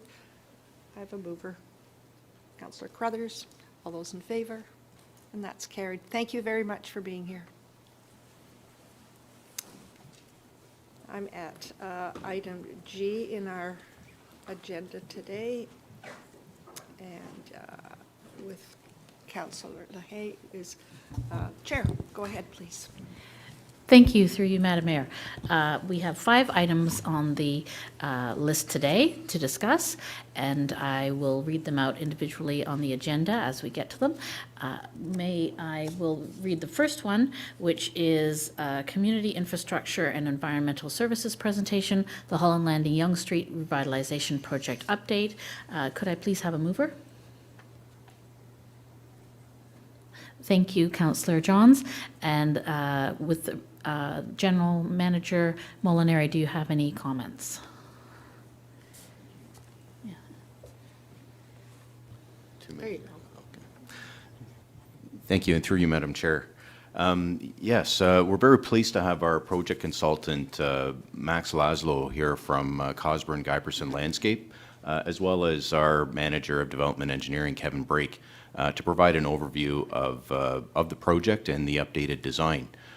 Just wanted to let Council know that we're looking to host a PIC later this month, and we'll be incorporating all this feedback and providing a report back to Council, which basically sets the framework for what that design will look like, and take this project to the design completion and ultimately construction.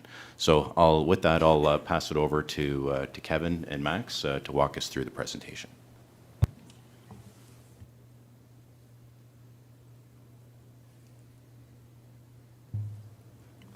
Didn't know the code there, apologies.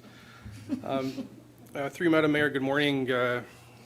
Madam Mayor, members of council, happy to be here this morning to provide an update with respect to the Holland Landing Yonge Street Revitalization Project. Next slide, please. So key points for today's discussion include project objectives and priorities, everyone's favorite budget and grant fund facts, as well as an update from an economic development perspective regarding commercial demand analysis. As well, we're going to touch on previous public feedback received to date and plans for future public feedback opportunities, as well as Max will walk us through a discussion of the detailed design that's progressing well. And then finally, design, construction, and next steps. And we'll finish up with some questions. Next slide, please. Okay, so this project seeks to establish an active transportation linkage within the downtown core of Holland Landing via construction of a multi-use path along the west side of the corridor from the existing Mosquito trailhead at Yonge Street and Mount Albert Road, northerly to Doane Road. We are envisioning a connection to the recently completed pedestrian bridge at Doane Road as well. In addition to the multi-use path, we're proposing a vibrant streetscape enhancement, and really the vision here is that this project will serve as a catalyst for enhancement of the Yonge Street corridor in Holland Landing. Also, this linkage will establish a key component of the region's lake-to-lake trail through the corridor. Excuse me. In an effort to limit impacts of construction of the multi-use path, the town is proposing, along with York Region, to complete coordinated infrastructure improvements, including road resurfacing, water main replacement, intersection improvements, and also we'll take into account accessibility considerations currently that exist within the corridor, including improved intersection ramping with respect to tactile plates and AODA compliance. Further, we're investigating trail connectivity opportunities as well with existing trail networks, and as well as improved access to local business. Next slide, please. Okay, so with respect to the proposed budget and grant, in anticipation of this project, we did apply for funding under the federal government's Active Transportation Fund grant, which seeks to improve active transportation networks across Canada. Once finalized, the town will be eligible for a grant funding opportunity of up to $3.78 million, or 60% of the estimated eligible project costs with respect to active transportation-related components of the project. The federal government has advised that they will be issuing a formal announcement with respect to this grant application, and essentially formal advertising from the town should wait for that formal announcement from the federal government. The remaining component, $3.82 million, is proposed to be cost share between the town and region, and specifics with respect to that funding arrangement will be provided to council at a later date. Next slide, please. I should note too, there's an accompanying report today that does speak to some more specifics with respect to the grant application. Okay, a pretty exciting slide here. Eligible expenditures for this project include essentially anything active transportation related. So if you think of the multi-use path and anything it touches, that would be considered eligible. So the path itself, crosswalks, street furniture again. The pedestrian bridge that exists today in front of the plaza is an existing box culvert we're looking to upgrade with a eagle span type bridge. And then as well, AODA components we touched on. Ineligible projects, again, very straightforward here. Anything not active transportation and the infrastructure upgrades and improvements underground, as well as public realm, public art pieces that are more for aesthetic and not a function of the multi-use path. Utility relocations are noted here as well as ineligible, and as previously reported, we have had discussions with Hydro One about feasibility of burying overhead wires, which, given the nature of the wire in the area, is not feasible, although we are looking at potentially burying some of the crossings across Yonge Street, so we'll report back more at a later date in that regard.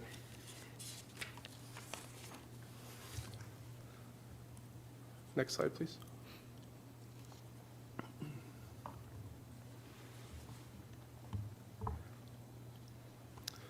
Okay, next slide, sorry.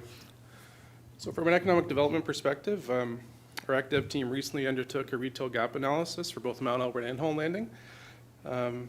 Key findings for Holland Landing were similar to Mount Albert and noted that there is an opportunity to work with local businesses and increase awareness of available services and amenities in the downtown core. Our economic development team, led by Margot Bajin, is committed to targeting new business and continue to work with existing businesses to support their success. Next slide, please. We are hopeful that establishing this MUP and the associated streetscape will serve as a catalyst for change in the area and create a renewed interest in the corridor. We also note that we are looking to foster existing relationships with businesses to ensure business continuity and access through the construction process. Excuse me. Next slide, please. And we'll do next slide again, just for fun there. Yeah. Okay, so summary of public engagement to date.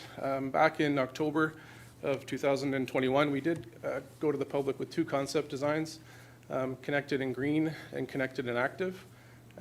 We subsequently landed on a mashup of those two concepts called affectionately Active and Green, which was presented to the public in very creative, right? Which we did present at Civic Center Open House in June of 2022. Joining with the PIC and the open house, comments were supportive. There was a key focus on respecting tradition of the area, not wanting things to get too modern, deviate from the cultural history of the community, as well as a note to recognize the Indigenous history in the area, which is paramount for the project as well. There were concerns noted about limited parking as well as speeding, and to that end, we are working with our project partner, York Region, on potential options to mitigate.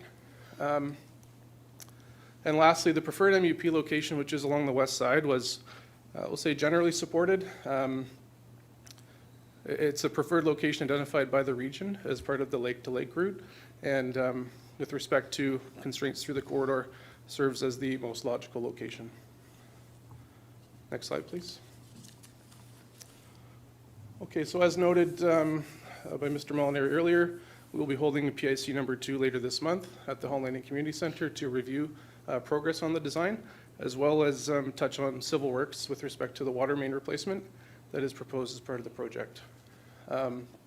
This proposed design does incorporate feedback received from previous PICs, as well as from previous presentations to council. Okay, and with that, I'll now pass it on to Max Lazo to walk us through the progress on the detailed design. Thank you.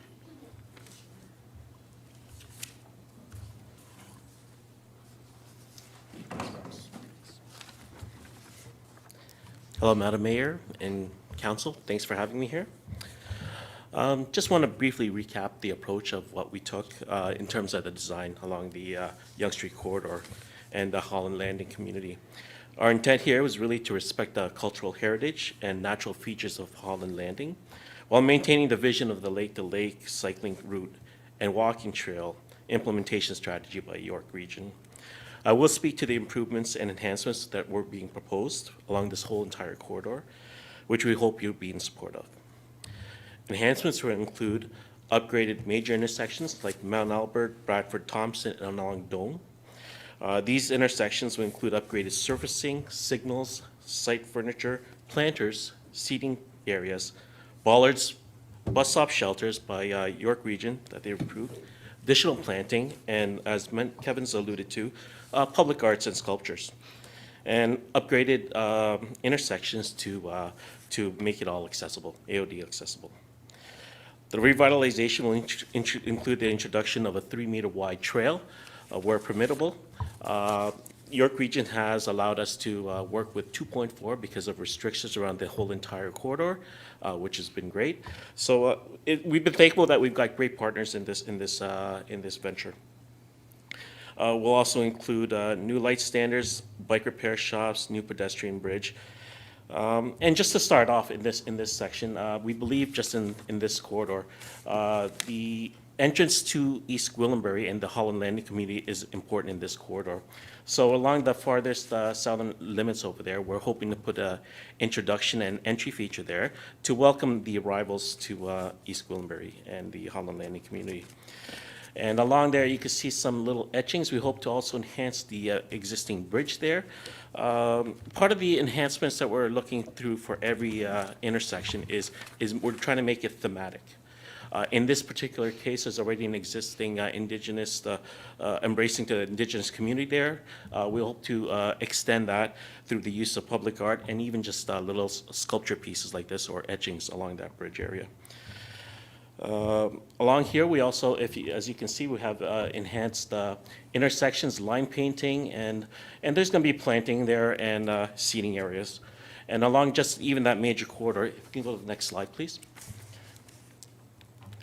We do have a concern that we're trying to reach and a challenge along that Heritage House, along the corner, the northwest corner of Mount Albert and Yonge Street, where there's also a existing staircase there that the region wants removed. So we have to work with this homeowner there and try to come up with an amicable solution while trying to implement this multi-use path along that area. So in this area, we're hoping we're coming up with a couple of options, and hopefully that we're successful with it at the end of the day.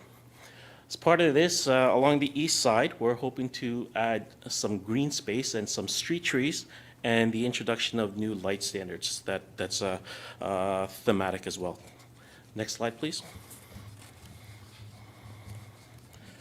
Okay. So along here, we're hoping the removal of staircases, which I mentioned, along that one area. We have upgraded crossings along the east side, and also, like as Kevin mentioned, we're trying to remove the utility poles to clear up some of the airspace around there and the overhead wires. We're looking at the fiscal responsibility and how much that's going to cost, so that's going to impact how we're going to be approaching this work as part of this design. Next slide, please. Okay. Again, this is one of those areas where, again, we're increasing we're improving the crossings of the secondary streets. And here we're even introducing, as part of the multi-use path, those bike repair shops, stations. This one we're proposing right in front of the fire truck area. Next slide, please. Now we have Bradford and Thompson intersection here.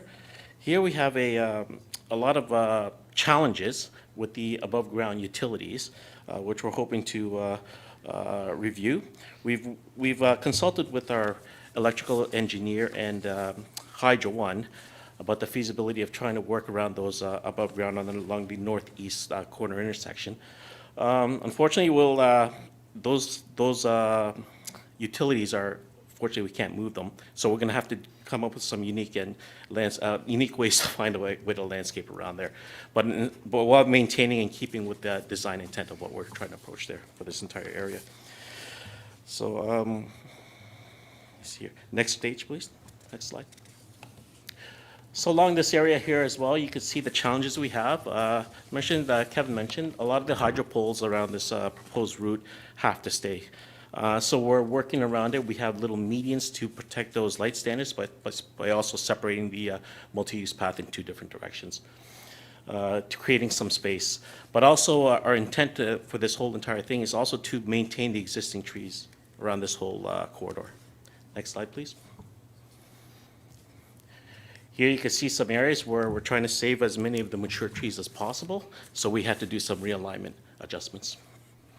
And along the Holland Landing Community Center, we did some upgrades to that intersection as well, just to welcome everybody in that. Next slide, please. So along this area as well, this corridor, you know, where there's a plan to extend the multi-use trail to that cul-de-sac area. We're looking at alternate linkages there. I think the alternate linkage may be more practical, more feasible at this point. But we are looking at all possibilities at this point before we start doing our detailed design. And within this area too, we're trying to maintain the rural cross-section area. So we're not putting any curbs there, but we're maintaining the existing infrastructure and drainage facilities in that area. Next slide, please. And as you can see there, we have some tree removals that may be required because we're putting on the other side of the ditch. But this is the most practical way and also safest way for the pedestrians to use this multi-use path. Next slide, please. And this is Don Road. This is, we're taking into consideration the connectivity of the multi-use path that's going along Don Road as well. So we have to take that into consideration when we do the design. As mentioned, we're trying to make things thematic. So the first intersection of Mount Albert, we're hoping that we retain the indigenous theme, keeping maybe in Bradford a marine type of theme, and then we're still talking with staff how we're going to approach maybe an industrial theme for this Don Road. So, and that's in terms of the design. So, next slide, please. Thanks. Just in summary, just before I jump into the detail or the design construction next steps, I wanted to touch on just a bit of the public consultation associated with some of the items Max highlighted. So the staircase removal and retaining wall adjacent to the heritage home. We have had specific meetings with impacted residents in that area to discuss alternatives and potential for access. And there are a few key locations throughout that we will continue those discussions as we advance and finalize the design, just to ensure that folks are feeling as if their concerns are being addressed. So as far as next steps, the 30% civil water landscape design was submitted to us as well as the region, so that's under review, and we are anticipating comments very shortly. As noted, PIC2 will be later this month at the Holland Landing Community Center. We hope to report back to Council right in the middle of summer, July of this year, just with respect to public feedback. And ultimately finalizing our design. We're looking to have design advanced to basically the 90 to 100% by the end of this year, with a report back to Council on the final design as well. There may be or will be opportunity for additional public feedback in between PIC2 and this finalization. We do plan to have or maintain continually an online form for public feedback. And again, as I mentioned, specific one-on-one feedback or consultation where required. With respect to preliminary construction schedule, subject to budget approval in 2024 and coordination with the region, we are looking to tender the project in Q1 of next year, and with a construction window of Q2 of next year, proceeding to Q2 2026. So that concludes the presentation. Move to any questions now. Thank you.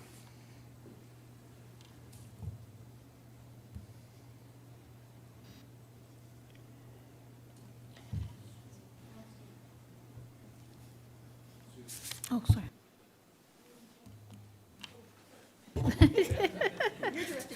Thank you very much. Through you, Madam Chair. That was an excellent report, and it's really exciting how the plans are developing and moving along. So I would like to ask General Manager Molinari if he has any comments, and following that, if there are any questions from members of committee. Through you, Madam Chair, we're happy to answer any questions the council may have. Councillor Carruthers? Thank you very much. Thank you so much for this presentation. It's something that's near and dear to me that I've been pushing for years, so it's nice to see it taking such great shape. On one of the slides you talked about with the grant funding, which is absolutely fantastic, and the municipal share, the municipal portion is cost shared with the region. So I'm just wondering if we can get an idea on what portion is the town, what portion is the region? 99% region. Just joking. I have no follow-up questions. Yeah, we're trying our best. At this point, you know, details are still being worked out with respect to just proportionate share. We suspect at a minimum 50-50, but again, it's kind of nothing's carved in stone at this time, and so we're still working through those details as we speak, and suspect a subsequent report with a bit more detail around that to follow shortly. Wonderful. That's fantastic. So it is substantial. I love the bike repair station. I think that's fantastic. Wondering if we can look at a hydration station as well, especially if we're talking about out in front of the fire hall, then we probably have access to water there.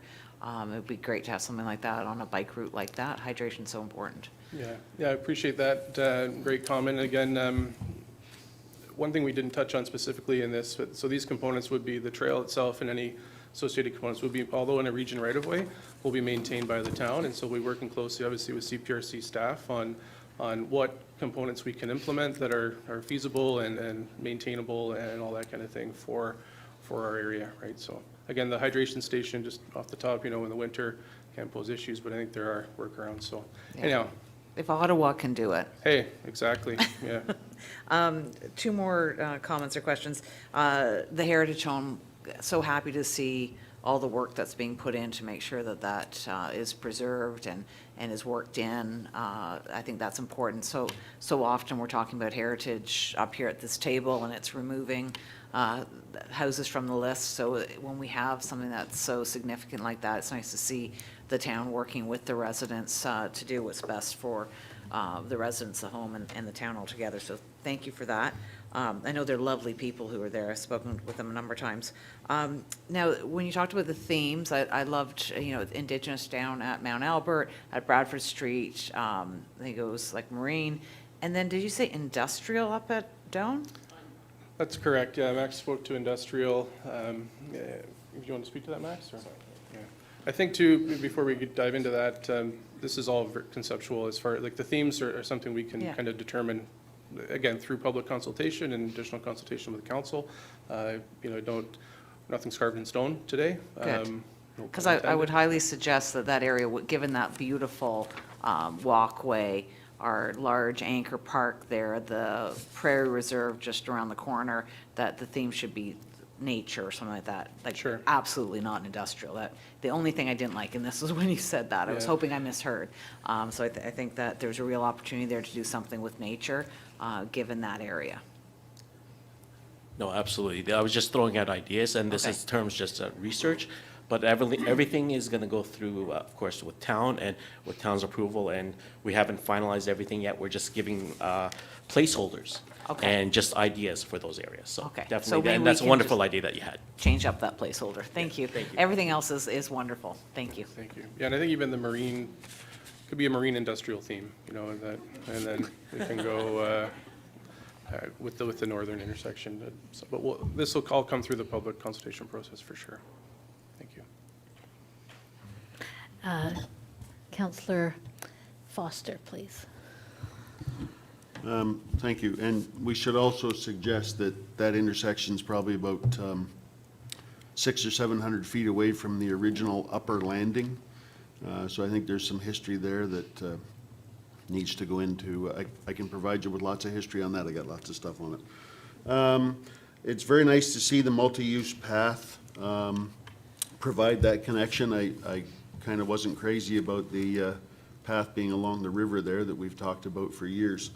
One thing that maybe you could comment on, when we talk about economic development and the missing commercial vacancies, we had a picture of the old gas station and the house next door. I'm just thinking that could be misleading if that went to a public information center or session. There's a possibility that could end up with no retail on that land, depending on how the site ends up being developed. So I don't know if that, you know, needs to have something said about it. We're going to work with it as it comes to us, correct? For sure, yeah, exactly. And I mean, Margot can jump in here if I botch this completely, but I think, you know, from a commercial perspective or retail, you know, whatever's permitted following whatever's happening with the site, to your point, and we deal with, you know, as and when. And I think from a communication to the public, you know, we can definitely ensure that what's presented at the PICs isn't that we're promising something that, or implying anything that isn't possible, if that makes sense. The only other thing I can think of, and I know you already mentioned it, that some of the people had, residents had mentioned about the parking issues. And Yeah. there are long, long stretches in those renderings with no parking on the side of Yonge Street. So I think we need to work with something there. Yeah. You know, there's quite often cars on the side of the road there, you know, for lots of reasons. Yep. So I think we definitely have to work on that. Absolutely, and we, again, through Madam Mayor, we are in discussion with the region as far as what options do exist. You know, one thought, the east side is still, with the MUP or multi-use path being constructed on the west side, it essentially eliminates that paved shoulder on that west side. You know, it's a balance, right, between, I guess, greening up the area and providing this kind of destination versus providing for parking. And, you know, there is, through the winter as well, with large snowbanks, there's constraints with parking, but I understand through the summer, it's a great argument until, you know, people don't really entertain outside and have large gatherings maybe as frequently. So we're working on it with the region as well as the speeding issue that has been brought to our attention. So noted, and we'll continue to try and see what we can do. Yeah, I think there's some spots there we can Work some get pockets a few in, parking yeah. spots here and there. Yeah, Other than that, absolutely. everything looks good. Appreciate it, thanks. One piece I didn't touch on at all, but, you know, council is aware of the overflow parking, if we will, at the south end of the project, that we are working with CPRC on, you know, coordination for connection and access as well, so. That actually will provide an opportunity for a great gateway entering town. Absolutely. For yeah. sure. And that is kind of, where in Max's drawings, that is just north of that parking area. So again, that location's not fixed. If we feel it needs to move further south to tie in with that parking entrance, so be it. So, thank you. Councillor Roy DeClementi. Thank you, Madam Chair. Just a comment in support of the work that's being done so far, and another comment, if the hydration station doesn't prove feasible, I think it's another opportunity for those retailers in the area to take advantage of additional foot traffic. I know my family certainly treats that plaza as a destination for a froster. So I think there's an opportunity here when we do downtown revitalization to drive traffic into those retailers in the area as well. Thanks. Thank you. Any further questions? Yes, Councillor Crone. Thank you, Madam Chair, and through you to our presenter, this is really exciting stuff. It almost makes me want to move to Holland Landing. Almost. I thought for a second there, my colleague, Councillor Foster, when hearing Councillor Carruthers talk about a hydration station, I thought Councillor Foster was going to suggest a whiskey station, and I would have been happy to second it. So, just a couple of questions. The intersection of Yonge and Thompson. I know we've got some development plan there. Is this completely independent of anything that might transpire there? It won't upset the apple cart in any way?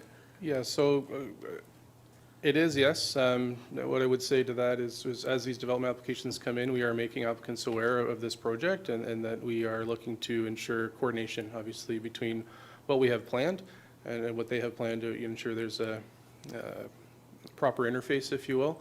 The MUP is on the west side, so predominantly these development applications have been on the east side. So the MUP itself, not necessarily exactly impacted as far as its alignment. However, for sure, as development on the east side occurs or west, there's coordination being done, so. Yeah, okay. Thank you for that. And the other question I had through you, Madam Chair, to our presenter, the comment was on possibly burying some of the utility lines and things like that, which I think is, if you can do that, it's always a good option. What will that have any impact on the timelines? Because I know getting all the utilities lined up in a row is challenging at best. Do you foresee that extending the timelines any? Unknown at this point, potentially. However, maybe important to note, we're looking at kind of a scoped approach to the burying of utilities. So where feasible, and I don't use the term low-hanging fruit, but I just did. I think where feasible, where these critical kind of crossings happen, from an aesthetic perspective, where it can be facilitated easily, again, air quotes, but we're looking at that. So optimistically, no, but potentially yes, from a timeline perspective. That's a great answer. You should be on this side of the table. There you go. Yeah. Thank you. Sure. Thank you. Councillor Foster? Thank you, Madam Chair. One thing that I might suggest, and this is kind of outside this project a little bit, but hopefully maybe yourself and I and Mr. Molinari can have another chat about this. You mentioned about trimming some trees on the west side, the southwest corner of Yonge and Doan. That has been a problem intersection for quite a while now with the added pedestrians crossing there with the bridge and the rest of it. I think a lot of the problem there is purely visibility. You can't see around there. I was successful a couple of years ago with having the region come and trim some trees south of Doan Road on the west side. However, they didn't quite go far enough to the south, and now you're talking about the possibility of removing a little bit more to make room for that multi-use path.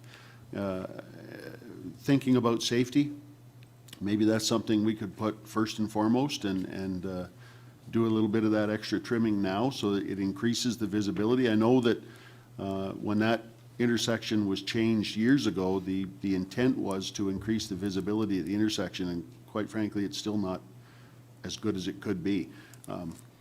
With trees being removed on that southwest corner, I think it would go a long way. So if we could speed that one up a little bit, it would certainly ease the mind of Councillor Crothers and myself and some of the calls that we hear about that intersection. Sure. Go ahead, Mike. Through you, Madam Chair. It's good timing. We have Jeff Meggett, our operations director, in here. He's taken a couple notes. So we'll reach out to the region and we'll see if we can give that area a little bit more of a haircut. I know the last time I brought it up, I think Jeff looked after it then, and the region was there very quickly, like I think a week or a week and a half. Just if they had gone a little bit further, it would have been almost solved our problem. Thank you. Councillor Carruthers. Thank you. Yeah, that southwest corner is actually owned by the region. Like they own quite a large section because when they realign the road there. And I believe they just mow the grass there. And I'm thinking that with this whole project and our discussions with them, there's real opportunity to maybe plant that with something more natural than grass. If we're taking out trees, maybe it's an opportunity to put some other trees there. But it just seems like it's a wasted opportunity to have this big corner that's all just grass and really you can't see it from the road or anything. So maybe we can add that to our conversations with the region to do some planting there. Something that would be less maintenance for them. And also if we're removing trees, adding trees on the opposite side of that would be really good. Thanks. Oh, okay. Do the residents use it for anything? Yeah. Thank you. Yeah, we will add that to our discussion with the region, no problem. Yes, Councillor Roy Clementi. Thank you, Madam Chair. Further to that discussion, I guess what it comes down to is I've heard in the past that the region often flags some of our roadways as rural in nature, and that changes the way that the frequency with which they treat them. And so if we're investing together in this stretch of road, obviously that needs to switch flip the switch to a more urban maintenance schedule than a rural one. And I think we're hearing that from residents sort of across the municipality. I know Councillor Carruthers heard it yesterday about Mount Albert Road in Holland Landing near the Gristmill Plaza that and I know we've had the same issues before we invested in the intersection here just outside of the Civic Center. So I think it's worth having that conversation with our partners at the region as far as their maintenance schedule and flipping the switch from rural to urban. Thank you. Thank you very much, Councillor Roy G. Clementi. That's an important observation to make in transitioning from rural to urban. And I'm sure that the staff are taking notes with regard to that follow-up with the region. Any other questions or comments from councillors?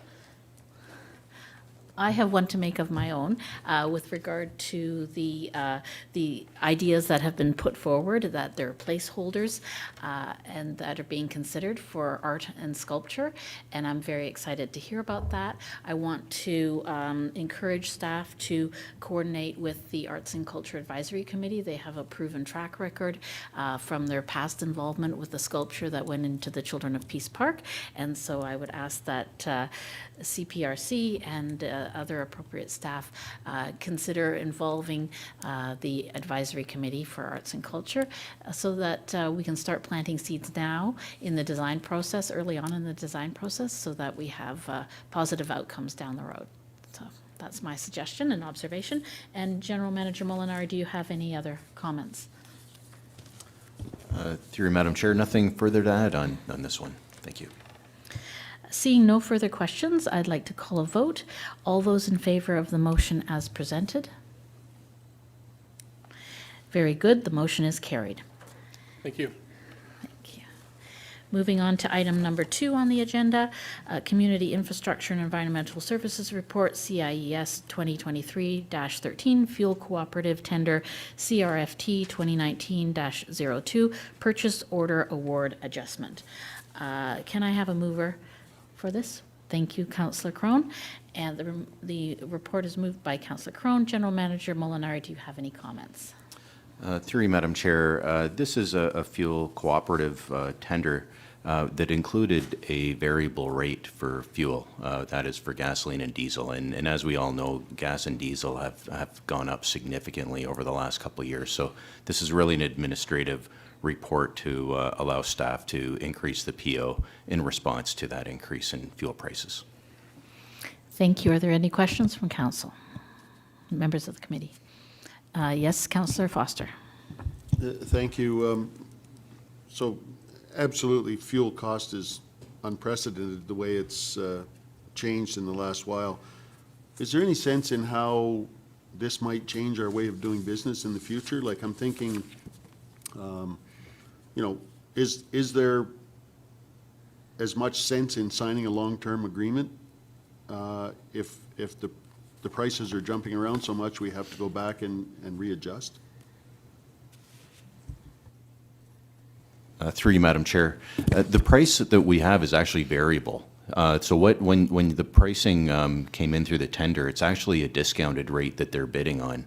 So the pricing that we're paying goes up and down with the fluctuations in fuel prices. So it is the most economical way to proceed. It represents the best value. So we would be paying less for our fuel through this process than we would by going out to buy it at a gas station or other location. Councillor Roy D. Clementi. Thank you. Through you, Madam Chair, to staff. Is there a reason why it's coming to us now and it wasn't incorporated as part of the 2023 budget? Through you, Madam Chair. It's one of those items that kind of creeped up on us. So we have money in our PO to pay for this. It includes approximately 4 years for that. But so as the pricing of fuel was fluctuating, we were getting closer to the end of our PO value. So now that we're getting closer, it was flagged as an issue, and we're bringing it to council in advance. So we still have some room left in it, but we're bringing it to council in advance of the PO being at its limit. So to clarify then, we create a pool of money that we use to draw, and we've started to it's deteriorated or we've used it up before the end of the contract. So we're basically topping up that pool. Is that how that's working? I'd like to ask our Finance General Manager, Mr. Marshall, to clarify for us, please. Thank you. So through you, Madam Chair, that's basically the concept. This is really administrative. The purchasing bylaw says you have to adhere to a purchase order amount, and so at the time we set a purchase order amount, and so with the fluctuation of the rates, it kind of blew by the amount that we had anticipated.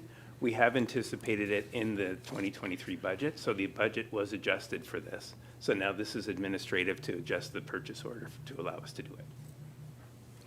Thank you. Mr. Marshall, are there any further questions? Councillor Crone. Thank you, Madam Chair. When I read this, my first reaction was, ouch. You never like seeing this sort of increase. But my only comment is that I think I would hope this adds incentive for us as an organization to take a harder look at stepping up our procurement of electric vehicles to shield us from that.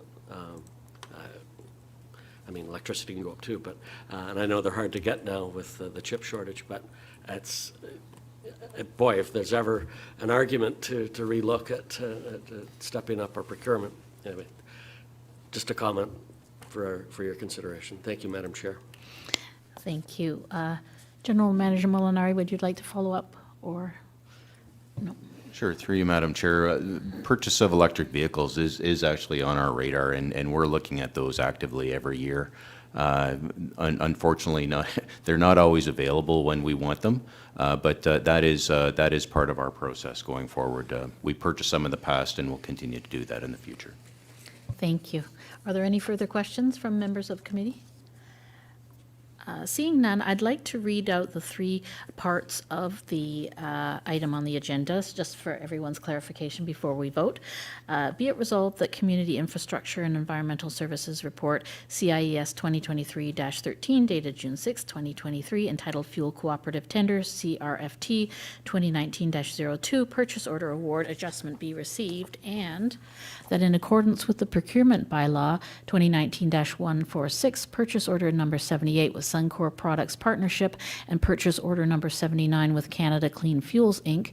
be increased by $117,000 and $419,000 respectively over the remaining 2-year term of the contracts, and that the Treasurer be authorized to adjust the above noted purchase orders if required in the future for uncontrollable fluctuations to the price of wholesale fuel or volume of fuel required.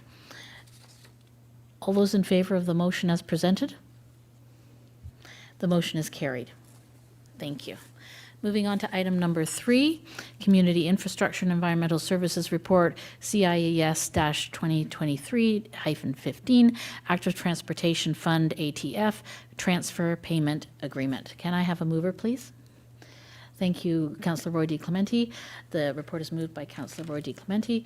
General Manager Molinari, do you have any comments? Thank you, and through you, Madam Chair, this is the accompanying report to the presentation that we just heard with regards to the grant funding. It's a good news story and self-explanatory. Happy to answer any questions. Are there any questions from members of committee? Seeing none, I'll call for a vote. All those in favor of the motion as presented? Thank you very much. The motion is carried. Item number 4, Community Infrastructure and Environmental Services Memo, Mosquito Control Program Update and Request for an Enhanced Program. Can I have a mover, please? Thank you, Councillor Carruthers. The report is moved by Councillor Carruthers. General Manager Molinari, do you have any comments on this? Through you, Madam Chair. This report was, or memo is being provided at the request of Council. We have confirmed that there is still time to implement this program this year if Council chooses. We do note that there's no guarantee on how successful it will be, but there is some merit in trying on a pilot basis. So we offer that up to Council for consideration, and happy to take any feedback. Thank you. Are there questions for members of committee? Yes, Councillor Carruthers.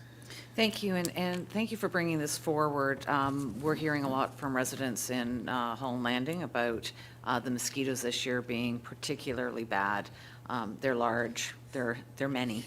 And looking at this, it's substantially lower than we had first looked at the summer spring, so I'm happy with that. $15,000 per ward is what it basically works out to, and I think it's worth trying. It's a different mosquito that they're going after, so there's hopefully we're going to see some success with this. I think it's worth a try. Being able to enjoy the outdoors is so important to the people in East Gwillimbury, and right now a lot of people are saying that they can't enjoy the outdoors because of the thickness of the mosquitoes this year. And I see in the report it says that the April treatment was successful. I do wonder when we see what we're dealing with now, how successful it was, and wonder about that cold snap, if that, or it was basically it was a hot snap and then back to regular weather again. I wonder if that impacted it at all. But it is, I've lived here 30 years, and this is the worst I've ever seen it. So I am in favor of this motion. Thank you. Are there any other questions or comments of members of committee? Seeing no further questions. Oh, sorry. Councillor Johns, please. Yeah, I'd just like to echo that. I've heard from numerous residents as well on that. I agree with Councillor Carruthers. It's as bad as I can remember, and the fact that we're hearing, the fact that I am hearing from so many residents as well, just speaks to the change this year and other years. So I just wanted to be on record for that, Madam Chair. Very good. And Councillor Roy D. Clemente? Thank you. I think if the program was a success and we're seeing such a dramatic increase, imagine if we hadn't sprayed in the first place. I just can't picture it. The motion before us at this point is just that we receive the memorandum. I don't know if there's any call to action that's required beyond that, Madam Chair.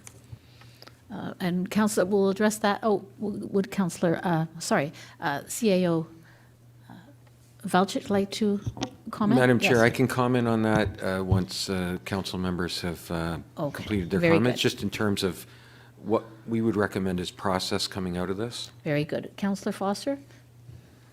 Thank you. One place in the report, it actually says something about for the duration of the contract. We're not entering an agreement that will be done now for the next 2 or 3 years. We're looking at doing it this year to see how it works. Through you, Madam Chair, certainly we can add this. It was put in as a provisional item in the contract, so we can add it in, take it out. It's up to the town to decide. So if you want to try it for 1 year, the answer to that is yes, you can do that. While I have the floor, I'd like to suggest that the Holland Landing Community Group sell T-shirts. That it's the Holland Landing Air Force. Some of the ones at my place have landing lights. They're that big. But they've always been there. I mean, you're not going to get rid of mosquitoes. I just hope that, people don't have a false sense of hope of what this may or may not do. As my own observation in Mount Albert, I can testify to the fact that although they don't seem to be numerous in Mount Albert, they are of jumbo size and they have stripes on them. So I'm not sure if this is a different type of mosquito that we're battling, but I look forward to future reports from the Mosquito Man on how we're doing with controlling them. So, yes, Councillor Carruthers. So I think that we're hearing that we'd like to add to this motion, and to Councillor Foster's point, I think this is something that for future years we can deal with at budget time. So for this year, though, I think we need a motion, and I've talked with Mr. Marshall that there is money in the budget that we can access for this year, and then going forward we'll look for a specific line item for this. So I'm happy to move a motion, and I'll look to the clerk for what exactly we need in that motion, that we proceed with the summer spraying this year. Through you, Madam Mayor, perhaps we could have a funding source that could be allocated to this, and I believe Acting CIO would want to comment on the next steps as well.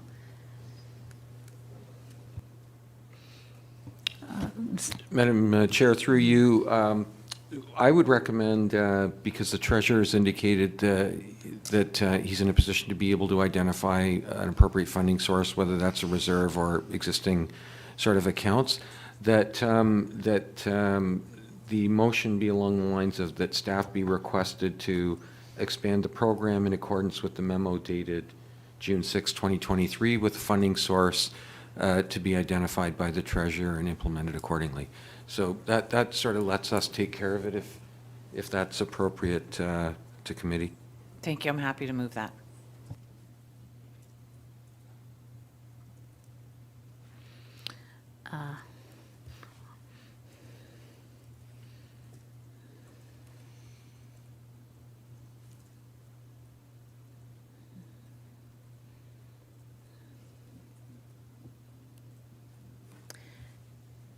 So may I ask if the town clerk has prepared that, if it's on the screen for everyone to see, and I will read it aloud before we vote?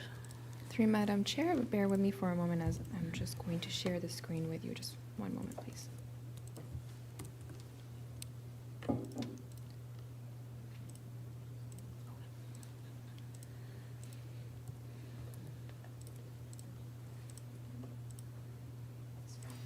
Expand, sorry.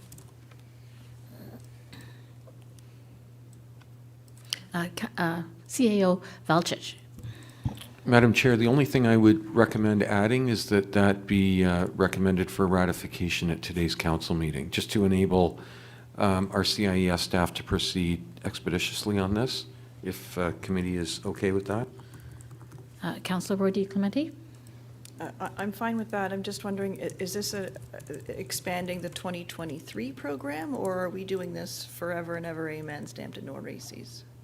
Because as I recall, the deputation that we had a few years ago, our program is second only to the city of Winnipeg in size, scale, and expense. And so I'm just mindful of that. CAO Valchich? Madam Chair, it's our understanding based on this that this is just for 2023 and that should, because I think there's a couple of things that need to be understood. First of all, the efficacy of the treatment. If we come back and find out that in fact it made minimal difference, then that would be something committee and council would want to be aware of. And so I would recommend that this be discussed further as part of the 2024 budget process to determine whether this continues into 2024 or not. That would be my advice. Thank you very much for that.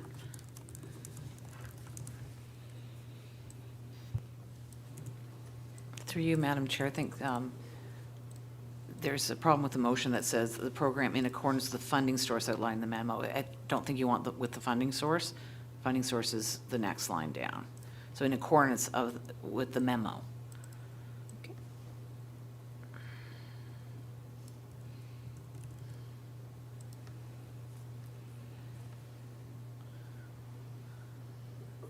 Very good. If all, oh yes, Councillor Roy D. Clemente. Thank you. I just wanted to request that a friendly amendment that we ask for staff to report back to us following the conclusion of the season. Mm-hmm.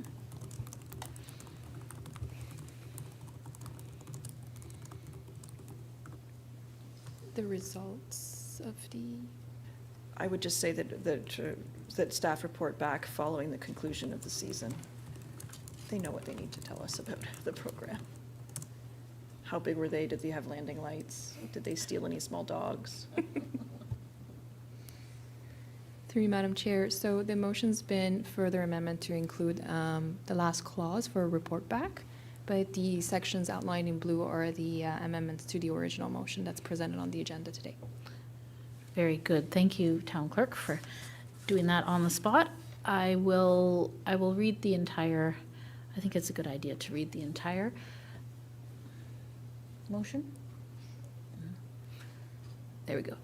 As moved by Councillor Carruthers, Be it resolved that Community Infrastructure and Environmental Services Memorandum dated June 6, 2023, entitled Mosquito Control Program Update and Request for an Enhanced Program be received, and that Council expand the 2023 program in accordance with the Community Infrastructure and Environmental Services Memorandum dated June 6, 2023, entitled Mosquito Control Program Update and Request for an Enhanced Program, with the funding source to be provided by the Treasurer, and that the recommendations of this motion be ratified at the June 6, 2023 Council meeting, and that Council request that staff report back following the conclusion of the season.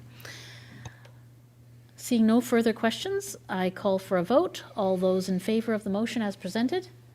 And the motion is carried. Thank you. So for the last point in the CIES department, we are on item number 5.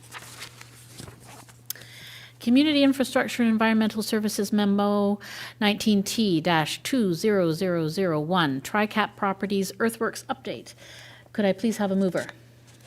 Councillor Crone, and the report is moved by Councillor Crone. General Manager Molinari, do you have any comments, please?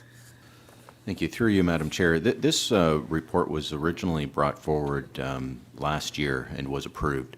Unfortunately, there were some snags with respect to being able to secure the access road and the timing for it. So it wasn't able to proceed last year because it would have impacted the school year negatively. But they've worked out a means of being able to implement a new secondary road without impacting the school year. So they're ready to proceed this year. So really, it's an information report to just let council know that they're proceeding with those earthworks. They're planning to proceed those earthworks imminently. Thank you. Are there any questions from members of committee? Seeing none, then I would like to call all those in favor of the motion as presented. Good. The motion is carried. So that is the conclusion of the agenda items for today in this department. Are there any other questions from members of the committee under the CIES section of the agenda? General Manager Molinari, do you have any further updates for the committee? Nothing further at this time, and sorry for the long agenda in CIS this time around. Thank you. Well, then maybe hopefully next time it'll be lighter, right? Yeah. So I will now pass the chair back to Mayor Haxon. Thank you. Thank you very much. And we are item H and also past a lunch hour. So I will call a recess at this time, perhaps about 45 minutes, and be back then. Thank you. For those that have joined us on Microsoft Teams through the telephone, council is recessing for 45 minutes.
Good afternoon. We're now going to resume our committee meeting, starting with item H, Development Services, with Councillor Roy DeClemente in the chair.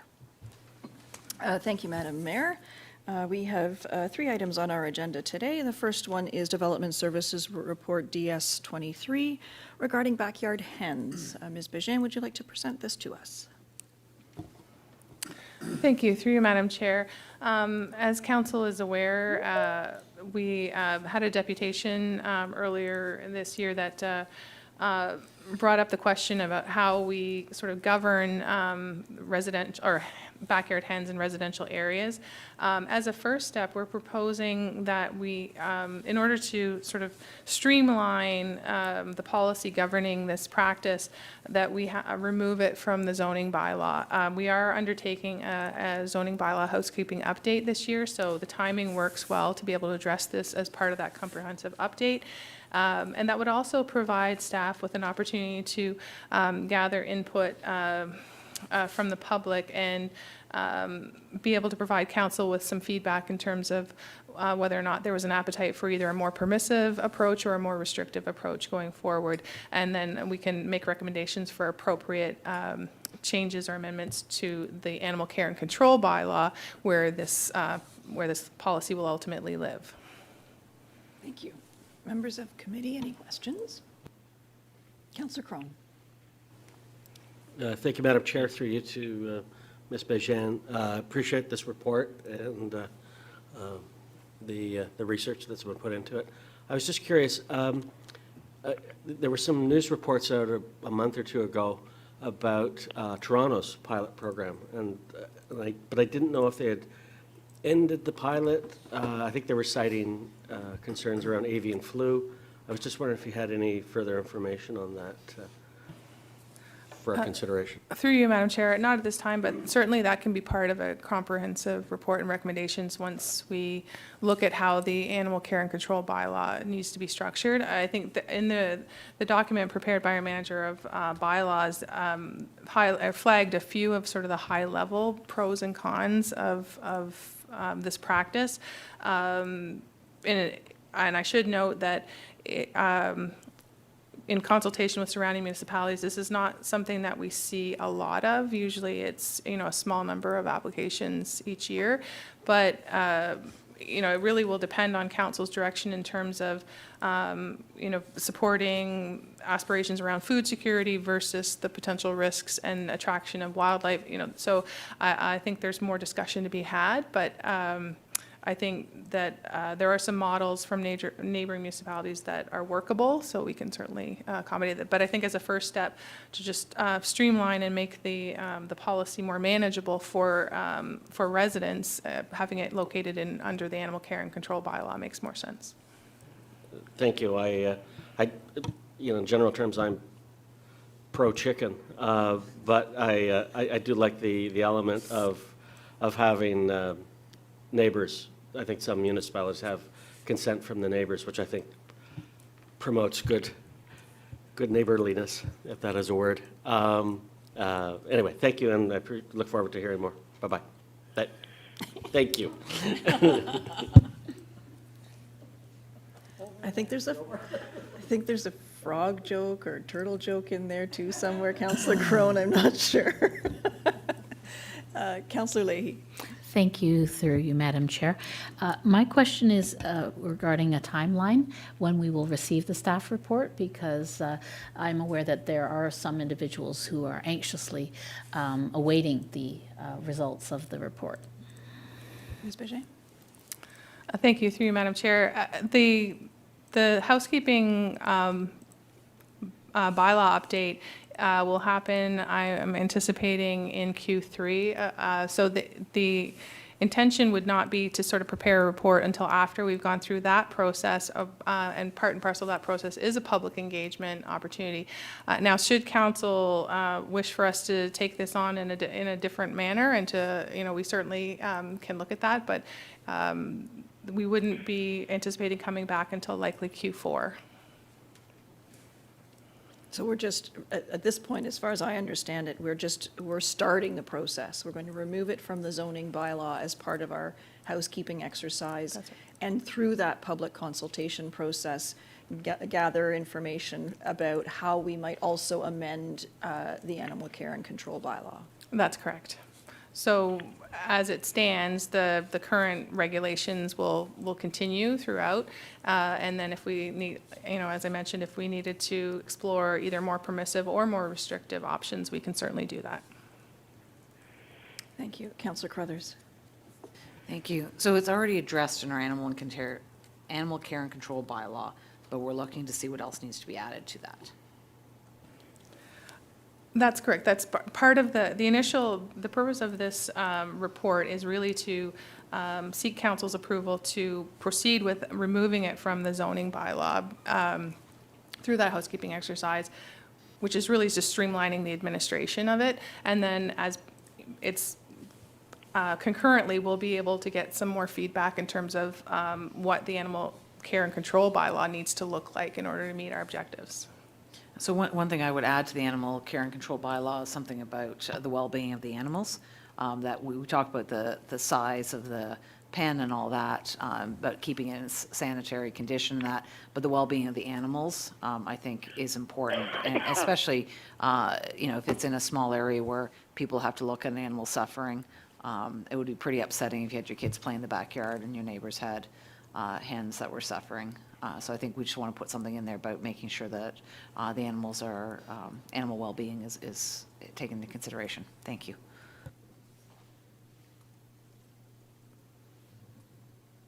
Any other questions? May I have a mover? Moved by Councillor Crone. All those in favor? And that motion, opposed? And that motion is carried. Thank you very much. The next item on our agenda is a memorandum regarding a proposed zoning bylaw amendment application for 22314 McCowan Road. And there's a motion that we receive that memorandum. May I have a motion, may I have someone move that, please? Moved by Mayor Haxon. Ms. Bégin, do you have anything to add to the memo? Yeah, through you, Madam Chair. I did want to note that this is, the purpose of this memo is to make council aware that there will be a public meeting on June 20th to discuss this proposal. I think it's important to remember that when an applicant makes a request to have a public meeting, it's a part of a process. At this stage, it does not imply approval or rejection of the concept. It's not unlike going into a court of law where every individual has the right to be heard. And I know that this application is potentially contentious, and staff are certainly aware, and that the concerns with respect to policy will be adequately reflected in the presentation when it comes forward for the public meeting. Thank you, Ms. Bégin. I know that members of council and committee have been receiving correspondence in advance of that meeting. Any questions? Councillor Crone, go ahead, please. Thank you, Madam Chair, through you to Ms. Bégin. Could you help me give me a little history on this development? I know this piece of property, we approved homes a number of years ago prior to my time on council. So I don't have the information. At that time, was the developer told, this is it, that's all that you can develop, or were there, or was some latitude given at that? And I know you weren't here either, so it might not be fair to ask you, but I'll ask just the same. Through you, Madam Chair, at this point, we're trying to uncover a little bit of the backstory. It's our understanding that because of the presence of a significant woodland, that it's likely that it was carved off for that reason. That's just our assumption at this point. And that's part of why the application is contentious, and its location in the Greenbelt and Greenbelt related policy. So I don't think it's not my understanding that there was ever any implied approval for development to go forward historically. Thank you. So, seeing no other questions, I have a motion that we receive, moved by Mayor Haxon. All those in favor? And that motion is carried. Thank you very much. The next item on our agenda is a memorandum regarding the Sharon Temple noise exemption request. May I have a motion that we receive the memorandum, moved by Councillor Johns. Ms. Bégin, anything further to add? Nothing substantive through you, Madam Chair, just that this is really a response for some information gathering that was requested by council to understand if there were any other events happening in proximity that might impact the residents' enjoyment of their properties. And I would note that, in conversation with the manager of bylaws, that when the exemptions were granted last year and security was in place, bylaws also reached out to the residents who had launched the original complaint. So we didn't have any further complaints, but it did require extra measures to make sure that everything was able to proceed smoothly. Okay, members of committee, we have some information before us. At this point, we're just receiving a memorandum. Is there any direction that you would like to provide to staff to address the exemption request that the temple has made of us?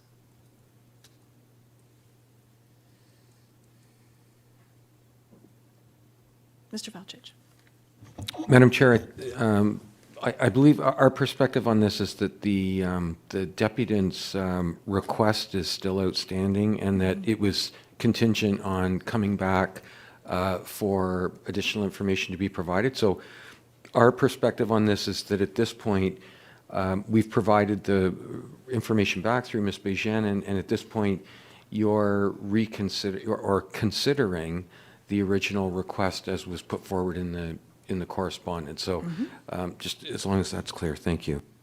Yes, thank you, Mr. Valchich. That's sort of where I was trying to go with this. Is okay, we got the information we asked for. What do you want to do with it now?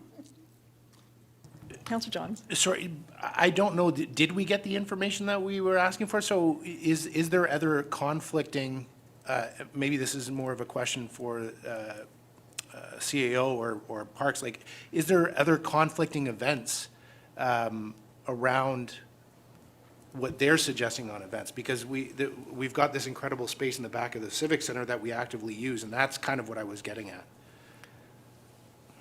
Ms. Bégin. Through you, Madam Chair, per the memo, we've confirmed that staff, that no town or community events are scheduled for the July 8th or the month of September, which was I believe, the ask. Just to, I think I understood the intent was to ensure that local residents weren't going to have a sequence of consecutive weekends where there was potential noise disturbance. Then I apologize that I misread what that was saying. So there you go. I'm happy to move that we give approval, Madam Chair, to the temple. Okay. Madam Clerk. Through you, Madam Mayor, would council want to perhaps entertain ratifying that today as the first wedding noted is July 8th? Yes, thank you. I'm willing to entertain it. My own opinion on this one is I'm willing to entertain it for this year, but there's a reason we have that noise bylaw, and I'm worried that the temple isn't advising their permit holders that there is a restriction and that they're selling them on something that they're going to need an exemption for every year. And so for me, I'm okay to approve it this year, but I'd like to indicate, if we can, that this isn't an annual process. I wonder how the rest of you feel. Councillor Crothers? I agree.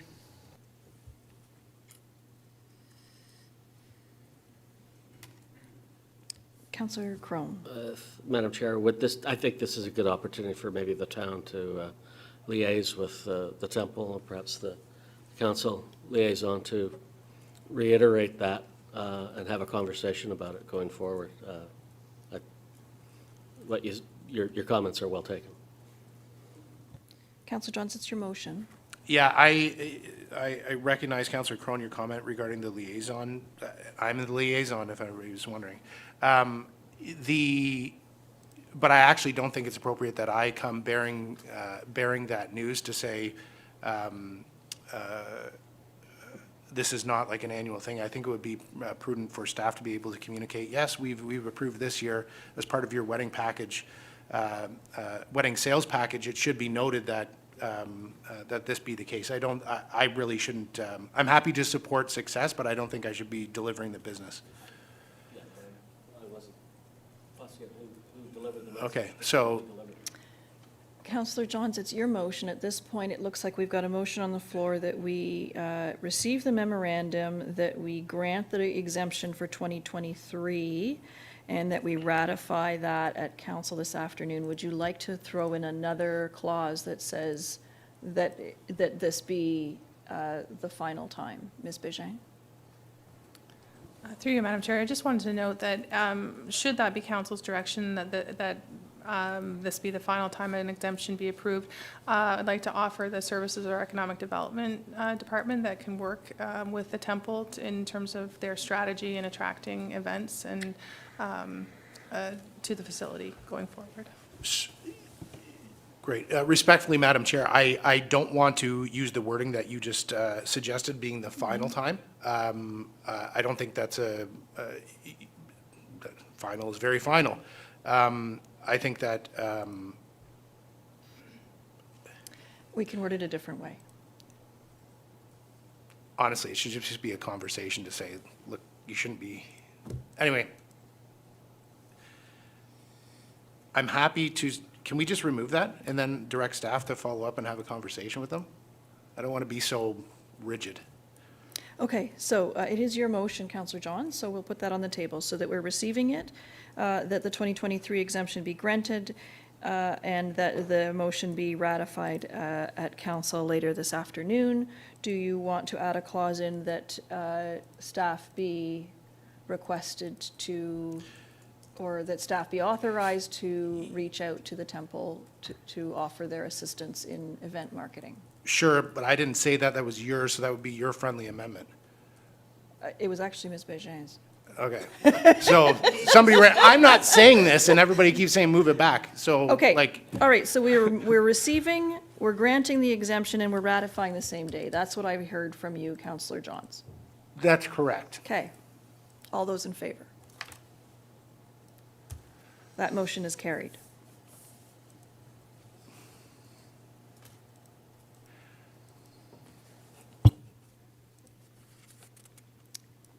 That's the end of our agenda. Ms. Bégin, do you have anything else to raise at this time? Nothing further at this time, Madam Chair. Mayor Haxon, I saw your hand go up briefly. Yes, thank you. Noting at the agenda items, I through O have no reports. If there are no questions or updates, can we move to an adjournment? We can, if you want me to do it while I'm in the chair. Certainly. Okay. Someone like to move adjournment? Councillor Crone? All those in favor? And that motion is carried. And we're adjourned. And we are I'll turn the chair adjourned. back to you, Madam Mayor. Thank you very much, and we have pardon me? We're starting council at 2. That's why we're